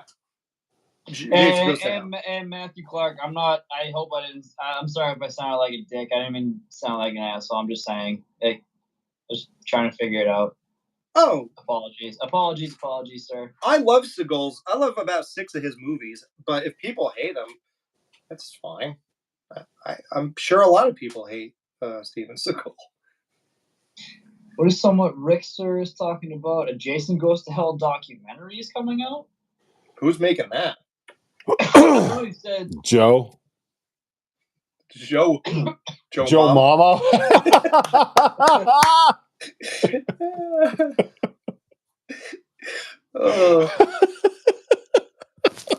Wow, Gould, you better be a speed reader for these comments. No, it's interesting because I just actually watched Jason Goes to Hell for the first time last year. What? That's the thing. I just obviously like I've grown up of being like knowing like the only ones you need are the first 8, and then fuck Jason X. Have you seen Jason vs. Freddy? Oh, of course. Freddy vs. Jason was like a staple of my childhood. That came out when I was in like fucking like 4th grade. I remember like the hype around it. Just like no, son. You were born what year? I was 94, but. Oh, okay. Sorry. I'm sorry. My apologies. I thought you were born in 99. I'm sorry. No. Knowing about all these things because having older siblings and like knowing who Michael, Freddy, Jason, Leatherface, all these guys were. I remember like some of the first movies because Blockbuster was still around when I was a kid. Right. I rented Nightmare 2 and 3 before I even saw the first one. Cool. So, yeah, like those were like huge hype. So I didn't, and then I remember like gradually progressing, and then like being on the internet, knowing like Jason Goes to Hell was like this notorious like, oh, Jason's only in it for 4 minutes, whatever. And I was like, well, I don't need to fucking watch that one. And then it was like Friday the 13th of like I think 22, and I said fuck it, and I decided to watch because I got that box set that Shout Factory released. Yeah. And so I was like, fuck it, like I might as well watch it at least once. So I did. Jason Goes to Hell and Jason X were the 2 I hadn't seen. Wow. Did you hear Go ahead. Huh? What was that? Did you hear when we redid that review in 2017? No, so I got to rewatch that because that was when I was like, that was in my phase. Was like, if I haven't heard it, I'm not listening to it. So I have to watch. So I'll have to do that now. But I didn't love Jason Goes to Hell, but it was far more enjoyable than Jason. Alex, someone Dude, just Jason. Alex. Yeah. Someone just said, Alex, will you review Can't Buy Me Love and recreate the African anteater mating ritual dance? Well, I don't do video reviews. Is it? Hey, Matthew Clark. Nightmare 2 is your favorite one. I agree. I think Alex probably too. Yeah. And I'm not even saying it to go against the grain, like, oh, the gay one. I'm just going to say it's my favorite. Like, that was... Dude, some of that stuff is, like, so fucked up. Like, it doesn't even scream... I don't know. Maybe it's just me because I'm, like, turning blind out of some shit. But, like... If you're a fag... It's not that blatant, at least to me. I don't know. I'm a different generation. I'm a completely different generation than you guys. So, well, we don't look into that kind of stuff. Yeah. Chris just made a joke because all these 80s movies we're watching now. I'm sorry. I shouldn't have said that, but I can't help it. Yeah, like they all go, if you're a fag, I'm no fag.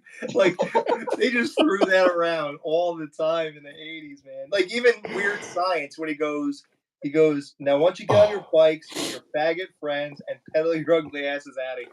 Like Weird Science, Can't Buy Me Love, Teen Wolf, 3 O'Clock High. Like, dude, it was every fucking movie. Wait, so hold up. Can I take a fucking quick piss break? No, just hold it, dude. These people are waiting to hear what you have to say. You can go. We're not going anywhere. This young douchebag, they're like, oh, let's hear what he has to say. Well, who's gonna read all this stuff? Yeah, we're up to 18. We're up to 18 people now. 2 seconds.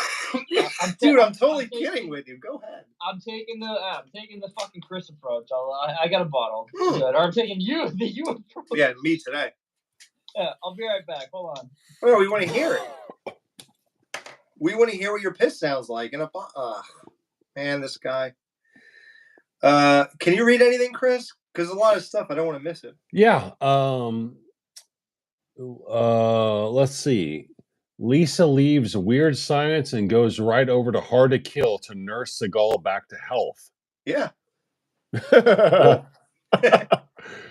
We should have done a crossover. Yeah, we should have done he just said, Kelly LeBrock, just like we did Richard Tyson. Yeah, like a doubleheader. Yeah. Weird Science and Hard to Kill back to back. Let's see. Nightmare 2 is the best one. Touch Me, Hold Me, Drive Me Crazy. Oh, that's Nightmare 2. Oh yeah, Touch Me. Yeah. Yeah, when he bumps his butt to close the drawer. That scene's incredible. Oh my god. My head today. I can't stop rubbing my hair. Monster Squad 2. By the way, you're good, bro. I'm not mad. Encino Man. I love My Science Project. Have you ever seen that? My Science Project? It's from like 1985 or something. No. I hadn't either until Christian. By the way, let me just take a quick time out here while Ghoul's taking a piss. I just want to thank Christian Luciani, the Christian Luciani, for helping us get this show off the ground by doing all the Rockies with us. Like, he was really, no joke, like, he really helped us out at the beginning there.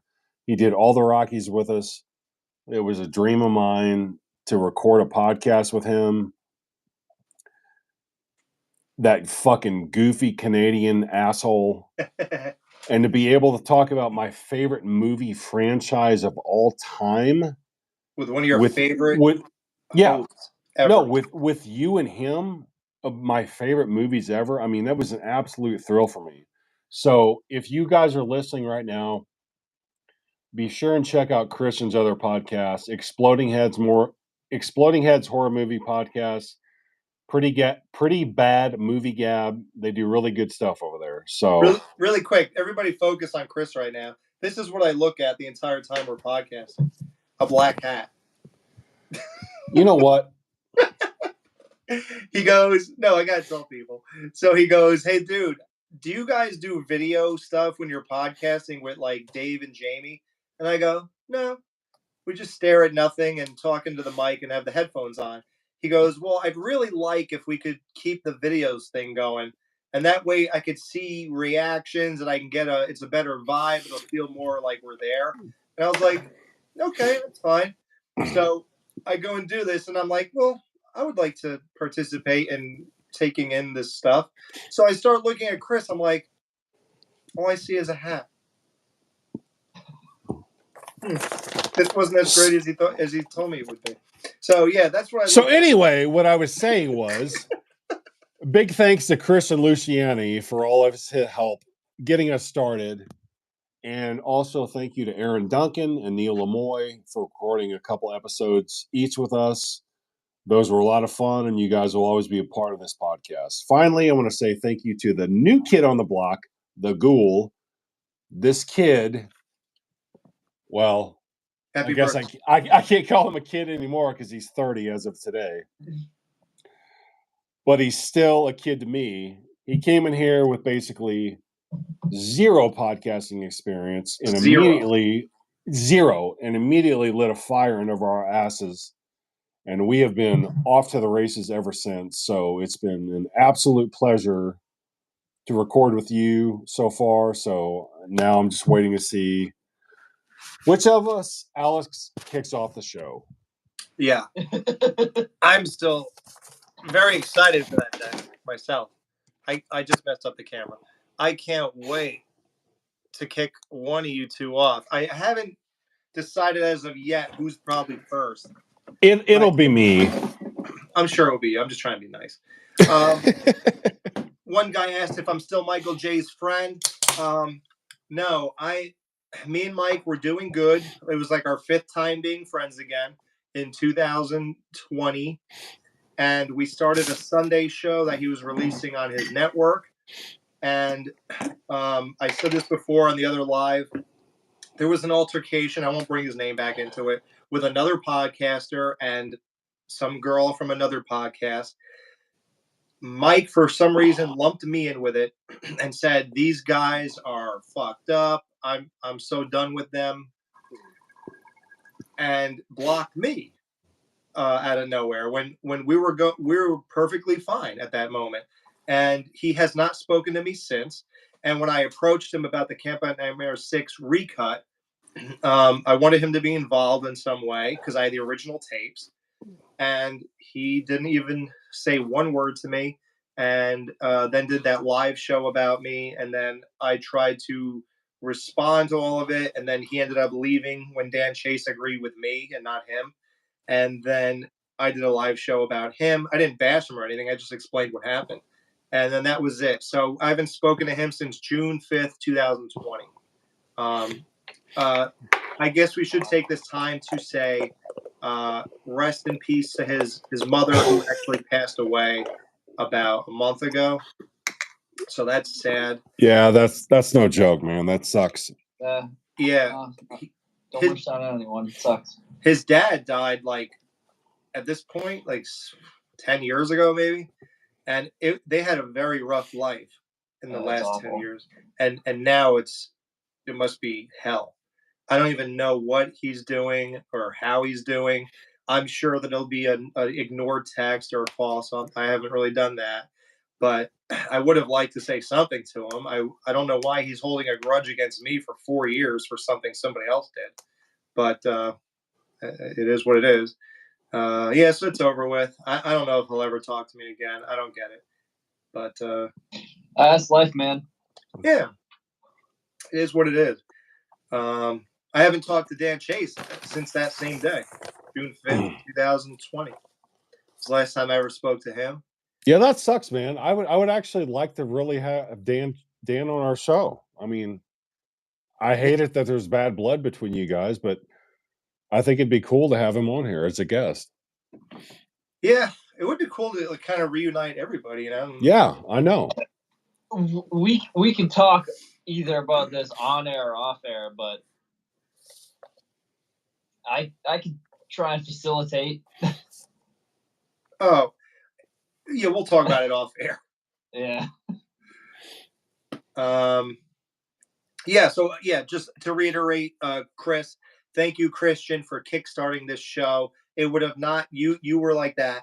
You were the burst that got it out of the gate. Your enthusiasm, the way you carried those Rocky movies with us, the fun and excitement that came from that is why we're sitting here right now. Like, are we gonna get Christian on here soon? No, I would love yeah, I he'll would be love on. to He co-host he him. will be on Sounds like here a at lot of some fun. point for sure. I don't know when, but he will be on here. Oh, that would be awesome. He's awesome. I love him. yeah, check out Exploding Heads. That show. That's what I mean. I've listened to enough of it. I'm like, to share a mic next to that guy. Holy shit, I would fucking love it. Yeah. Oh, Yeah, dude, think about me. I fucking on this podcast with doing my favorite movies of all time, the Rocky movies, and I got Alex on one side and Christian on one side. I'm like, but you like, I don't even know what the fuck is going on, dude. Like, seriously. Yeah, you did great though. And the Ghoul, I'll say that too. So one cool thing about Dead Man's Party is that it's me that who you've known for 13 years if you started, or 12 years if you started with Skeleton Crew, and First podcast I ever listened to. yeah, and now the first podcast you're on is with one of those people. So Yeah. that's so weird. And the fact that both of you, neither one of these two guys had any experience podcasting. Nothing. Nope. Zero. And my conversations with Chris weren't even real ones that got me to like him. We still do this. We send voice messages to each other on Facebook Messenger. And then I listened to what me and you did the same the thing. same thing, because it's just easier than typing. So yeah, 100%. Yeah. So I wasn't even having real Me conversation. and Chris do that right now still. Yeah. And the way he carried and explained and the way his passion came through, it made me realize that I think he could do this. So I just asked him to do Planes, Trains, Automobiles. He don't think that was his shining moment, and it is what it is. It's your first podcast. I thought you were fine, but the way when you came in with the Rocky stuff, you sounded like just like anybody else. And the Ghoul, his first, for you guys don't know this, but the first thing the Ghoul ever recorded was Cobra, which we just released. His second review was Predator 2, and look how good that turned out. Like, you were a natural, dude. Like, so I just kind of banked on both of you, and you both just totally came through.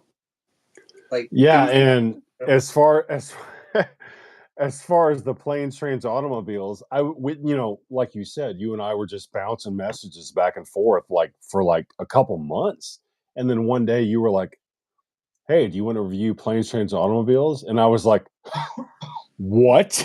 Are you fucking kidding me?" You're like, let me buy a camera and a microphone. Okay. Yeah, he had nothing. He bought the microphone just to do that one review. Yes, absolutely. Like, that's crazy dedication. Ghoul bought a mic just to do this stuff. Well, that's the thing. It's like when you guys, or not you guys, but like you, because like obviously me and you we've kept years. Chris is an entirely new person to me, but I feel like I've known him forever. But when we were talking about doing just anything, we were like, oh yeah, like I thought I was only gonna do like an episode or two, and I was like, yeah, sure. But then when you were like sending me like and Chris is sending me like links to like top tier mics. Here's a laptop on eBay, and I was like, "What do you mean?" I was like, "What is this?" And I didn't want to like, because I don't know. I hate to like say about, I don't know. I'm a humble human being. I don't like to like. I also just hate the idea of like interjecting myself into things. But I was like, fuck, I'm in this now. Like that, like I'm a part of this. And then after the first recording, me and Chris talked separately. Me and you, Alex, talked separately. And I just could not believe the things I was hearing. Yeah. And I'm not trying to like suck my own dick here. Can you do it on camera? Actually, I'd love to see you try. Like Wishmaster. But I was like, no, no, this isn't real. This isn't happening. I was like, I did the 2 episodes. That's it. They're done. Like, Right. they're done. I'm done. They're gonna fucking find someone else. But you guys kept coming. You guys were like, hey, and we did this, and we were like, then we did another one. And it wasn't until we did the 3rd week that I was like, fuck, I'm in this now. Yeah, well, as soon as Ghoul, done Ghoul, you don't understand. Like the first day that we recorded, which was Predator 2 and what was it? Cobra. Okay. So as soon as we got done recording that episode, me, who You does sent not me one of the most encouraging voice messages of my life. No, I used that shit to fucking power like no, hold on. I'm not even kidding you. That was hold on.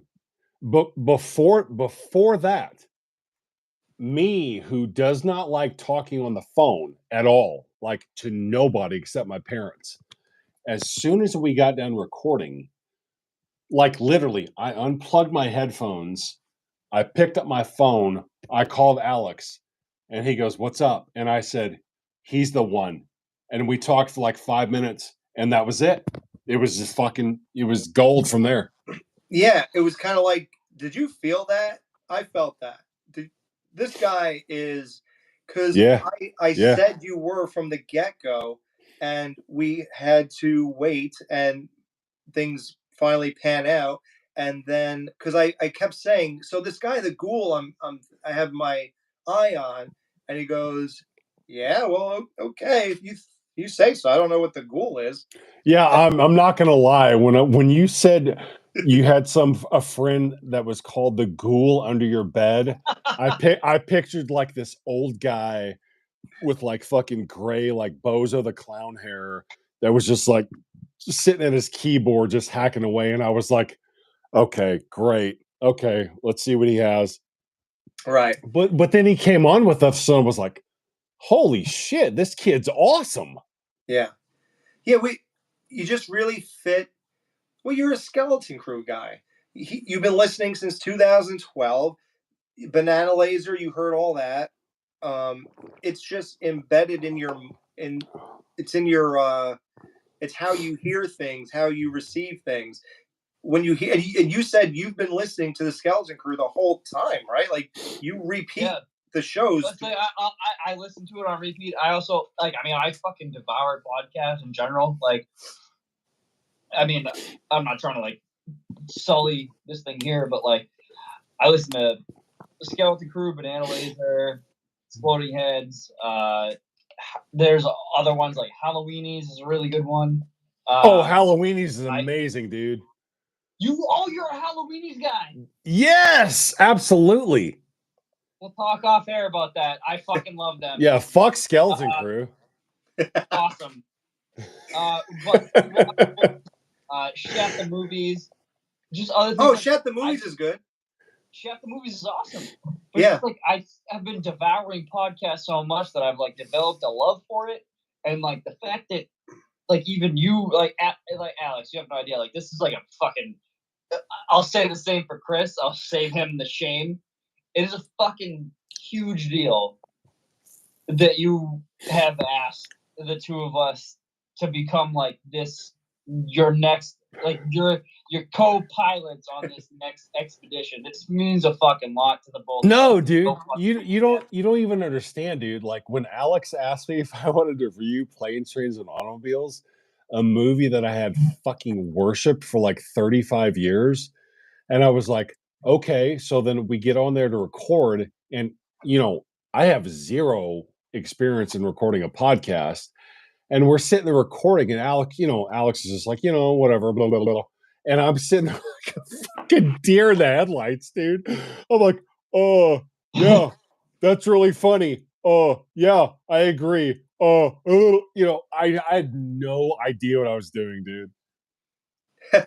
Well, which bucks, I actually really like that episode because I like that movie a lot. But that episode, I didn't think you guys like. It mainly asked me because like I said, Blue Collar Podcast, just like Please don't go back and listen to that. it'll come around. Now they have to. Well, I'm gonna re-release it under Dead Man's Party in November. God. Yeah. Yes. We're gonna double down on it. No, thank you guys. I mean, I could see what you're saying. You know, listening to something for so long and then like it's must be strange to be on the next venture. But thank you for seeing it that way. Like, you know, I did all that hard work, all that production, all the the obstacles I had to endure the entire time. Like Alex Edwards, greatest podcast editor in history in my book. Thank you. I'm not doing that just to fucking kiss your ass. No, I will look at last week. We were supposed to go live last week. We couldn't. But you still somehow managed to find time to fucking edit a show and put it out on Monday. In one day, yeah. While working an over full-time job. 16 hours a day for 4 straight days. How the fuck is anyone else going to do that? I don't even know. So if anybody doesn't like the production of Cobra, it's because that was the biggest rush job in my life. But that was also a rush job. And then I guess we'll give up before I get there. Thank you guys, for even seeing the Skeleton Crew and all of my works that way. And I'm so glad you vibed with it and you got what we're going for and stuff like that. And it meant that much too. And thank you for re-listening. And thank you for Chris was one of the people who were really happy I joined Banana Laser. I used to wonder if people were going to be upset that it's not just Dave and Matt, and that I hoped I wasn't overpowering things because I'm so used to being the driving force of the show, you know, and now I'm like in the third seat, and how am I going to do this, and how's it going to sound right and not be too much for people? And that was a challenge. I definitely had to. Sometimes I didn't take a back seat because that's when I used to drink. So like I would just be like and just keep flapping my gums. But when I was sober, I took okay. Then when I was sober, I had to consciously realize you're not the host. You can't overpower the show. It's Matt's show and Dave. And Chris was all for anything I ever put into that show. Like he totally dug all of my additions and all of my input and all my viewpoints and all that.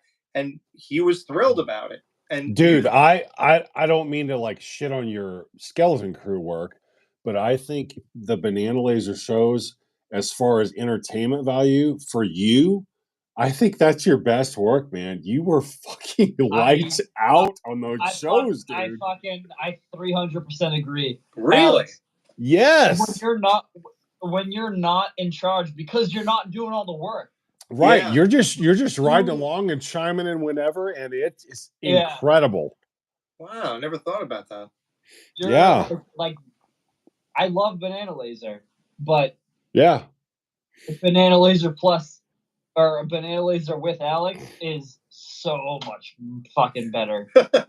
Yeah, absolutely. Yes. We're not kissing your ass. No, I never considered the idea that I got to just chill and just show up and just be an asswipe, and then that would be my new thing here, instead of having to guide and navigate through and make sure everything goes right, and which is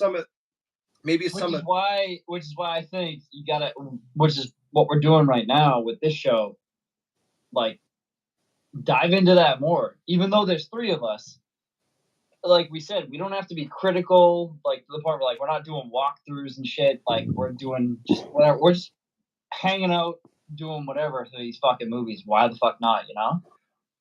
I take the same approach. I don't think I'm doing anything differently. I obviously have less on my plate with Banana Laser, and I have more with this show and Skeleton Crew. I am responsible for the overall production, everything about it in that way. Like I have to paint the picture for you guys too, so that you can respond properly, and I have to set up and you grab it and slam dunk it. Like that's kind of my job here. So, but in the meantime, yeah, I absolutely just try to be a jackass the whole time and make fun of things and laugh and have a good time. Like that's And we got Trekopedia, Nudie in his shows and Alex in his shows definitely helped me to feel better back then. Oh, nice, good. oh, thanks. I feel bad. We've probably been missing a lot of stuff people have been saying. No, I got some stuff. Hold on.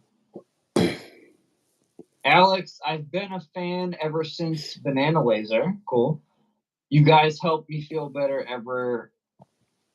better after we lost our bulldog Ty. So, hey, Alex, you're a source of consolation. Let's go. Thanks. Yeah, sorry to hear that. Hey, I mean, if you guys want to get real, I'm sorry. I sent a message out to Alex, Dave, Matt, Dan. And I think that was it. About April of 5 years ago, I lost a really close friend of mine to suicide. And those shows got me through it.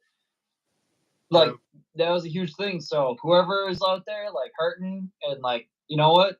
Dude, just crush shows, do it. Like, no matter what it is. Yeah, that's what we're here for. Make people feel good, right? So, and again, thank Alex for that, too, because if it wasn't for him, I wouldn't be here right now.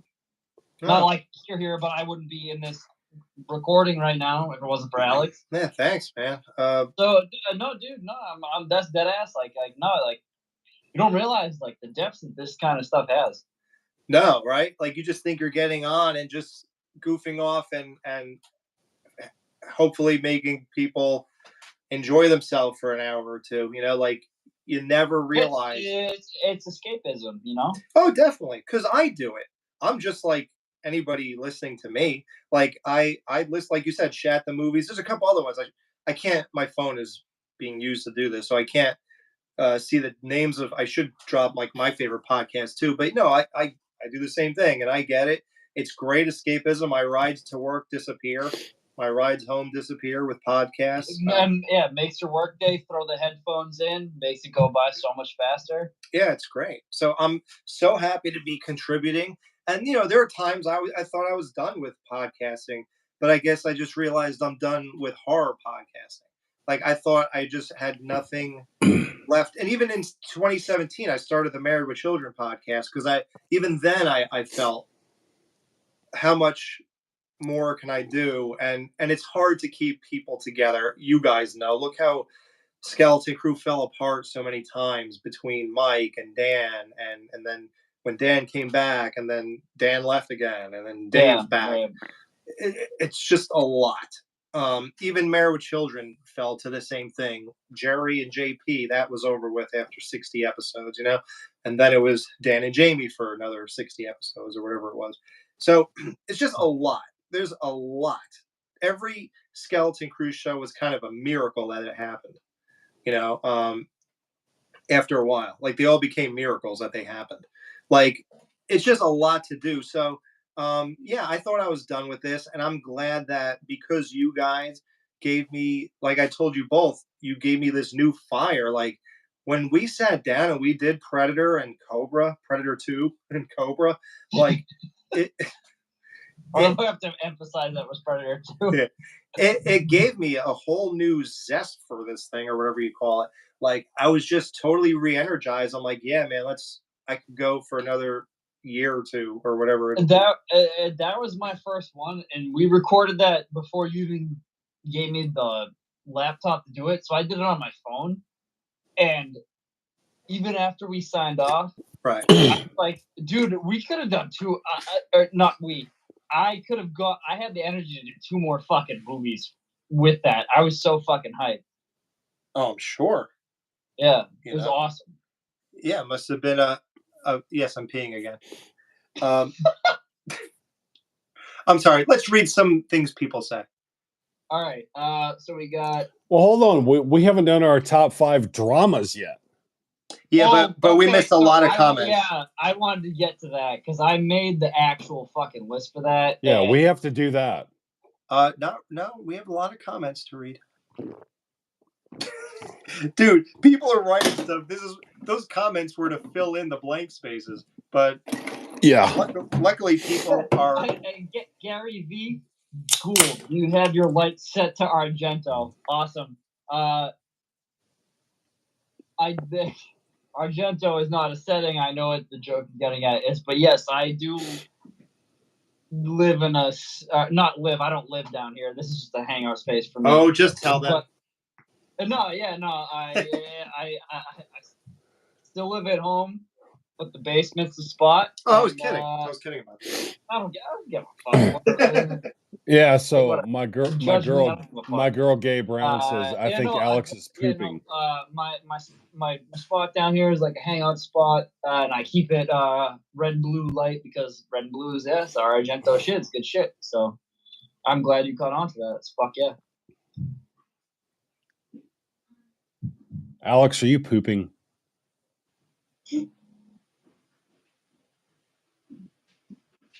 Nope. He's not there. Oh, God. My buddy Matt Clark. Alex, do you still hate Rob Zombie's first Halloween? I didn't hate it as much the last time I saw it. I just wasn't amazed by it. I still like the first 45 minutes, and then the rest was okay. Wow. I'm the total opposite, dude. Wow. Yeah, I think the first half is like incredibly boring, and Alex, even though the second half is basically a remake of the original Halloween movie, I still like how Zombie did it. I think he was done really well. I don't really care for that movie at all. Yeah. Well, we don't care for you, so.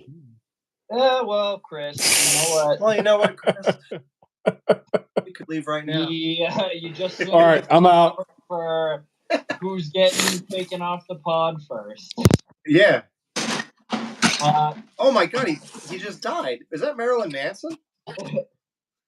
He just died. Glad you guys found out just how much. This is Cody Robinson. Glad you guys have just found out how much fun this live stuff can be. Looking forward to whatever crazy stuff next. Yeah, Cody, This is making so much noise, I can hardly concentrate. Chris is looking for his Halloween 2007 Blu-ray to probably throw to the fucking ground next. Good. Let him. I hope he throws everything on the ground. I don't care what he does to that collection. Go ahead. Let's see. See, this guy knows the first half is better. Yeah, Tragedies. The Skeleton Crew is awesome. I always listen to it. Smiley face. Yep, same. We all do. Why we're all here, actually. Thank you. RBR Short Films 13. I'm loving this person. Rob Zombie's Halloween 2 is still a masterpiece. You're fucking goddamn right it is. It is. Rickster, Commando should be next. Patience, buddy. Yeah, we will do Commando. That's a summer movie to me too, though. Yeah, that's an Alex pick. Alex is hosting that one. Can't wait. Oh God, we're gonna get a fourth guy on the show. Don't worry. We are not going to make Chris Indoor alone. Rickster, Ari Lehman is pissed off at Banana Laser. Well, Ari Lehman's a fucking loser. So. Oh, because we did that thing. Yeah, that was great. Oh, there's a nice one. Truckopedia. Nudie in his shows and Alex in his shows definitely helped me to feel better back then. Smiley face. Sorry. I think you read that one. But thank you. Yeah, Nudie was... Another one, RBRS Short Films 13 again. Your podcast helped me get through it a lot. Good. Same here, as I just said. Yeah. Yeah, thanks.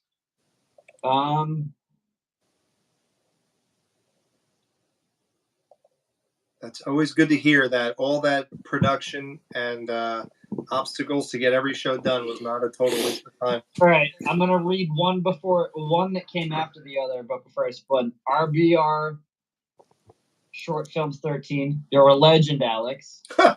Thanks. Wow. God, don't pump this guy's ego up any more than it already is. Nice. Yeah, I was going to say, that's too nice, too kind, but thank you. And we got... I'm glad you... Man, there's so much more. Holy shit. Rickster, I don't know if this person wants me to read this on air. It's kind of hard. But wow. Yeah, I see Oh that. God, what? I was suicidal for years. I listened to Banana Laser, got me through it. I understand, dude. Rickster, man. I at the very least, I'm right there with you. I totally fucking know what you mean. RBS short films said the same thing. The show, dude. Wow. Yo, Skeleton Crew helped me get the show. This is, yeah. Wow. Sorry to hear that, guys, but I'm glad. Well, no, Alex, I'm sure you remember when I messaged you guys Yeah. 5 years ago. Yeah, I was like, no, you guys, you're not alone. Like, Wow. I wish we could like hang with these guys or something. Go get some beers. And I'll drink a seltzer. We gotta do this, but like have a fan hang thing. Dude, we could hardly get us three on this thing. Yeah, we'll figure it out. We'll figure it out. As you guys can see, this is totally ghetto how we did this. I'm filming the screen of my computer Skype because they wouldn't let us get more than 2 people on here. To be honest, it doesn't look bad though. It doesn't look as bad as I thought it was going to. No, it really doesn't. I actually completely forgot that I'm coming through on your screen. Yeah. I forgot that. But no, Rickster and RBR short films. No, I would love. It would be awesome to have you guys on just to hang out for a little bit. Like, I'm glad that Alex was able to. He, like I said, he reached me through a hard time, so I'm glad that you guys were able to get that too. So that's fucking awesome, dude. Alex, you gotta understand. You gotta fucking. You have a reach here, man. I didn't know that. He reached me when I thought I was nobody else out there that liked planes, trains, and automobiles, and I was just down in the dumps. And I was like, "Oh my God, nobody I'm sure likes it's the same situation." Nobody likes Steve Martin or John Candy. And Alex was like, "Hey, man, aren't you glad that's your biggest problem in life?" Yeah, I'm sorry. What do you guys think of the Saw movies? Yeah. Oh, that's awesome. We still haven't done our favorite dramas. Come on. Go ahead, Chris. You go ahead. Yeah. What do you think of Saw movies? I really like the first one. I like the second one quite a bit. The third one's okay. Saw the fourth one once, and I've never seen the other ones. Jeez. I like the first one. I hate the second one. I warmed up to it. I hated it the first time I saw it because I couldn't take that guy, the muscle guy. The third one I think is brilliant, and that hot chick is in it. Sort of hot for a horror movie. Shawnee Smith? No, the doctor. Oh, I was gonna say, dude, I love Shawnee Smith. Same here. How about them trying to make her look young again in Saw X? How laughable was that? So I haven't seen it. I've seen the first 3. I'm not a Saw movie person. I don't care. Wow.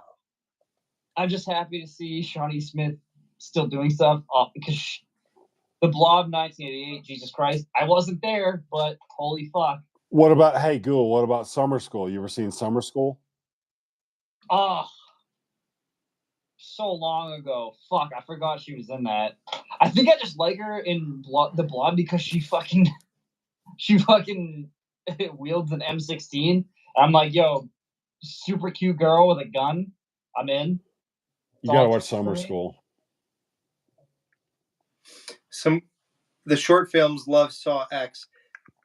Yeah, I don't know if I feel the same way about Saw X. I think I have to watch it again because I feel like I was disappointed that like oh God, I'm gonna give a spoiler. That someone did. Hold on, Rickster says I don't need meds. I just listen to you guys. It's like being on drugs. Yeah, take drugs and just walk around. And you'll hear the same kind of stuff you'll hear on this show. Saw X, it was good for sure. It was laughable that Shawnee Smith was supposedly young, but I do remember being a little unhappy about the ending, like who lived in the wall. I suppose that person was going to die eventually. Maybe. I don't even really know. But I wanted that person to get revenge because that was the main God, I gave so much away already. I'm sorry. I'll stop talking. But I'll just say that the people who were killed weren't as reprehensible to me as the ones that survived. I'll just say that. But I thought it was good. Anything else, or should we get to our dramas? Let's get to our dramas. My phone's dying, dude. I'm on 20%. Oh God, you're gonna have to leave the show. Yeah, thank God. All right. Drama. Chris, you're itching to get to that. Go ahead. What are your top 5 dramas? Oh my God, this was so fucking hard.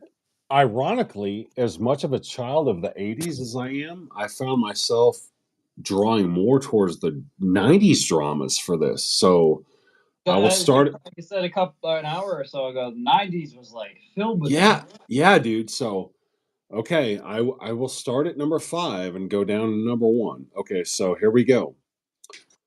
Goodfellas, Apollo 13, A Few Good Men, Rain Man, Shawshank Redemption.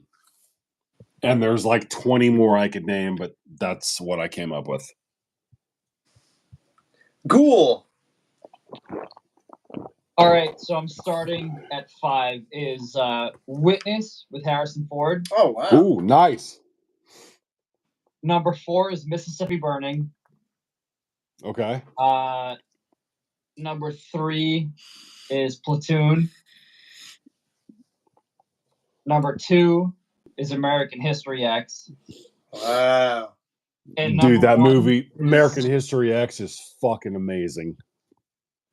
My number 1, I don't know if it'll shock you, whatever, but Unforgiven with Clint Eastwood. No, don't shock me. That doesn't shock me because most people love that movie. I've only seen it once or twice, and to be honest, I don't remember a lot about it. But yeah. I have funny picks. These are all weird. You know what? A fun fact about Platoon, Charlie Sheen's character. You know what his name is in that movie? Lupton Pittman. It's Chris Taylor. Chris Taylor. Yeah, Chris Taylor. Yeah. Yep. Wow. Shout out. Yep. Mine are weird. I would like to add a tack on to my favorite comedies. Don't know how I forgot My Cousin Vinny. Well, it's amazing movie. And we will be doing My Cousin Vinny. Good. Yeah. Awesome. Absolutely. So I'm excited for that. In no particular order, you could say, "Oh, you're a fag," whatever. I don't care. I got 2 that you're going to say that to. I'll just get those out of the way. What? Titanic and Ghost. No. I mean, I'm for Titanic, but Ghost. No, Ghost. I can see Ghost. Ghost is a good movie. I like that movie. Well, I'm a big Patrick Swayze guy, obviously with Point Break. Ghost is awesome. Yeah, that's not any more of calling you a fag than me saying Pretty Woman's one of my 5 favorite comedies of all time. Oh, good. It's not, but I mean, I really like that movie. Oh, okay, good. So you're a fag. Rain Man, Good Will Hunting, and Goodfellas. Are you doing Wait. You're snorting. Wait. You like Rain Man that much? Yeah, I watched like 40 times. Oh my God, dude. Thank God. I gotta go to Walmart. I gotta go to Walmart. Well, it's funny, you both had Goodfellas. See, you're already a poser. It's not Walmart. Yes, it is. To get the underwear. It's Kmart, you dickhead. Oh, well, dude, I haven't seen it in 15 years. See? But it's one of my 5 favorite comedies ever. It is. It is a comedy. I mean, wait, what? I hate you. I forgot. I got to go to Kmart. Sorry, Walmart. I haven't said the word Kmart in 20 years. Who goes to Kmart? Rain Man. That's who goes to Kmart. Who cares? I didn't say I could quote it. But seriously, though, you like that movie that much? Yeah, I do. That's awesome, dude. That movie is fucking incredible. 246. 246. Toothpicks, right? See, that was right. Yep. There you go. I'm not a poser. 246. Yep. I just got Kmart and I shot the clerk. I shot the clerk. Oh, sorry, My cousin Vinny. No, I'm reading our Rickster here.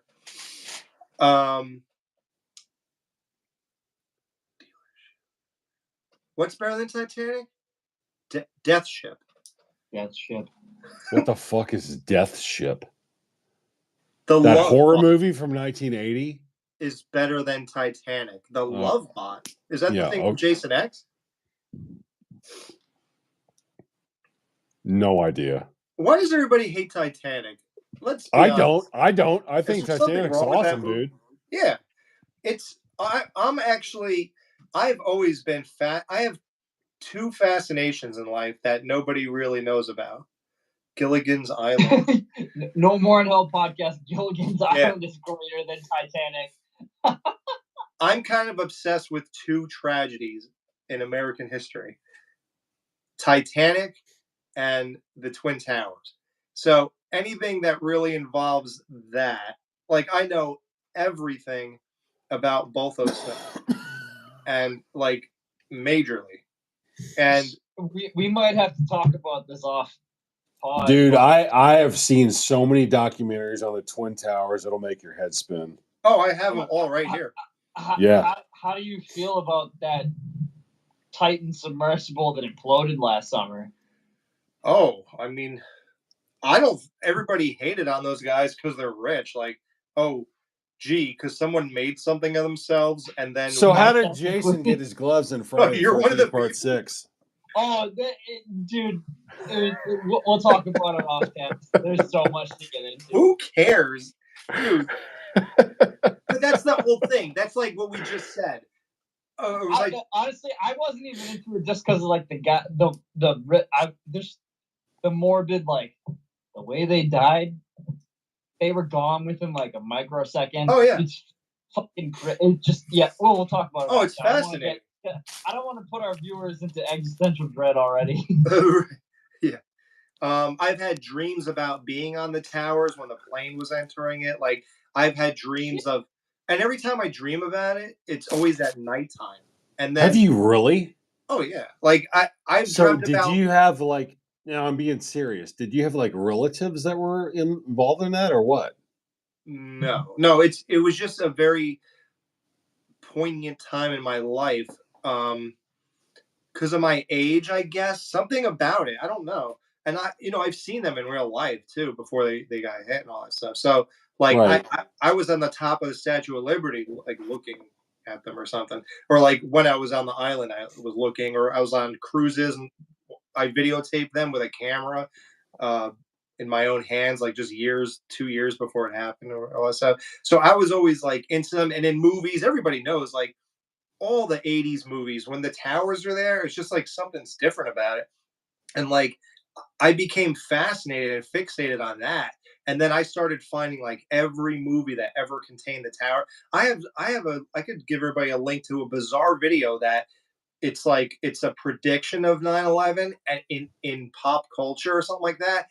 And there are an hour's worth of clips from cartoons, movies, anything you could think of that has the towers getting destroyed in some way.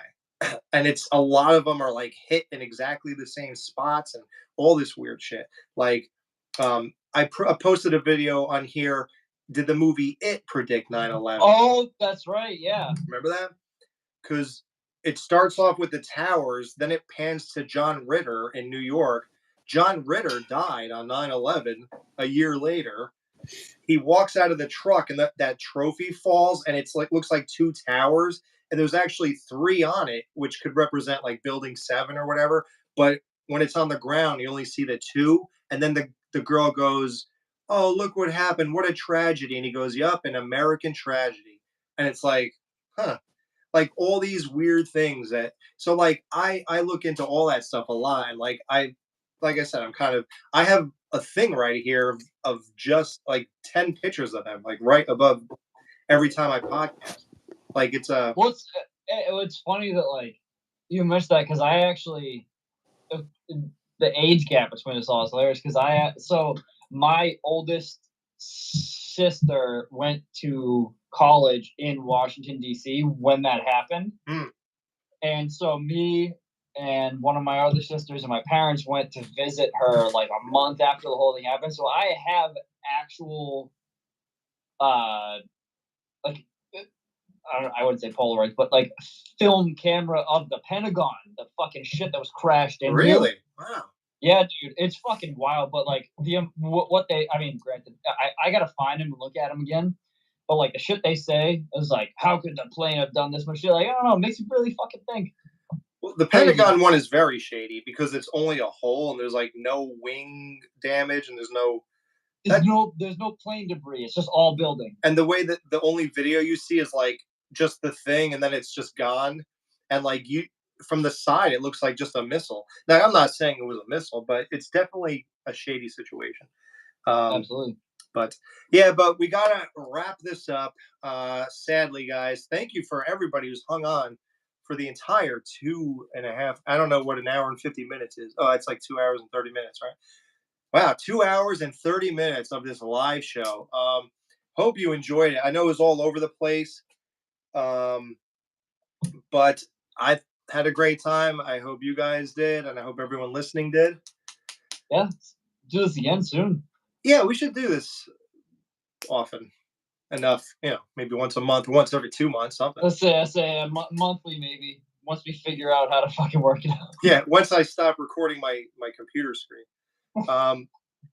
But yeah, so look forward to your homework for the weekend is watch Kindergarten Cop, and you can go ahead and look for and watch 3 O'Clock High right after that, and you'll be all set for Dead Man's Party.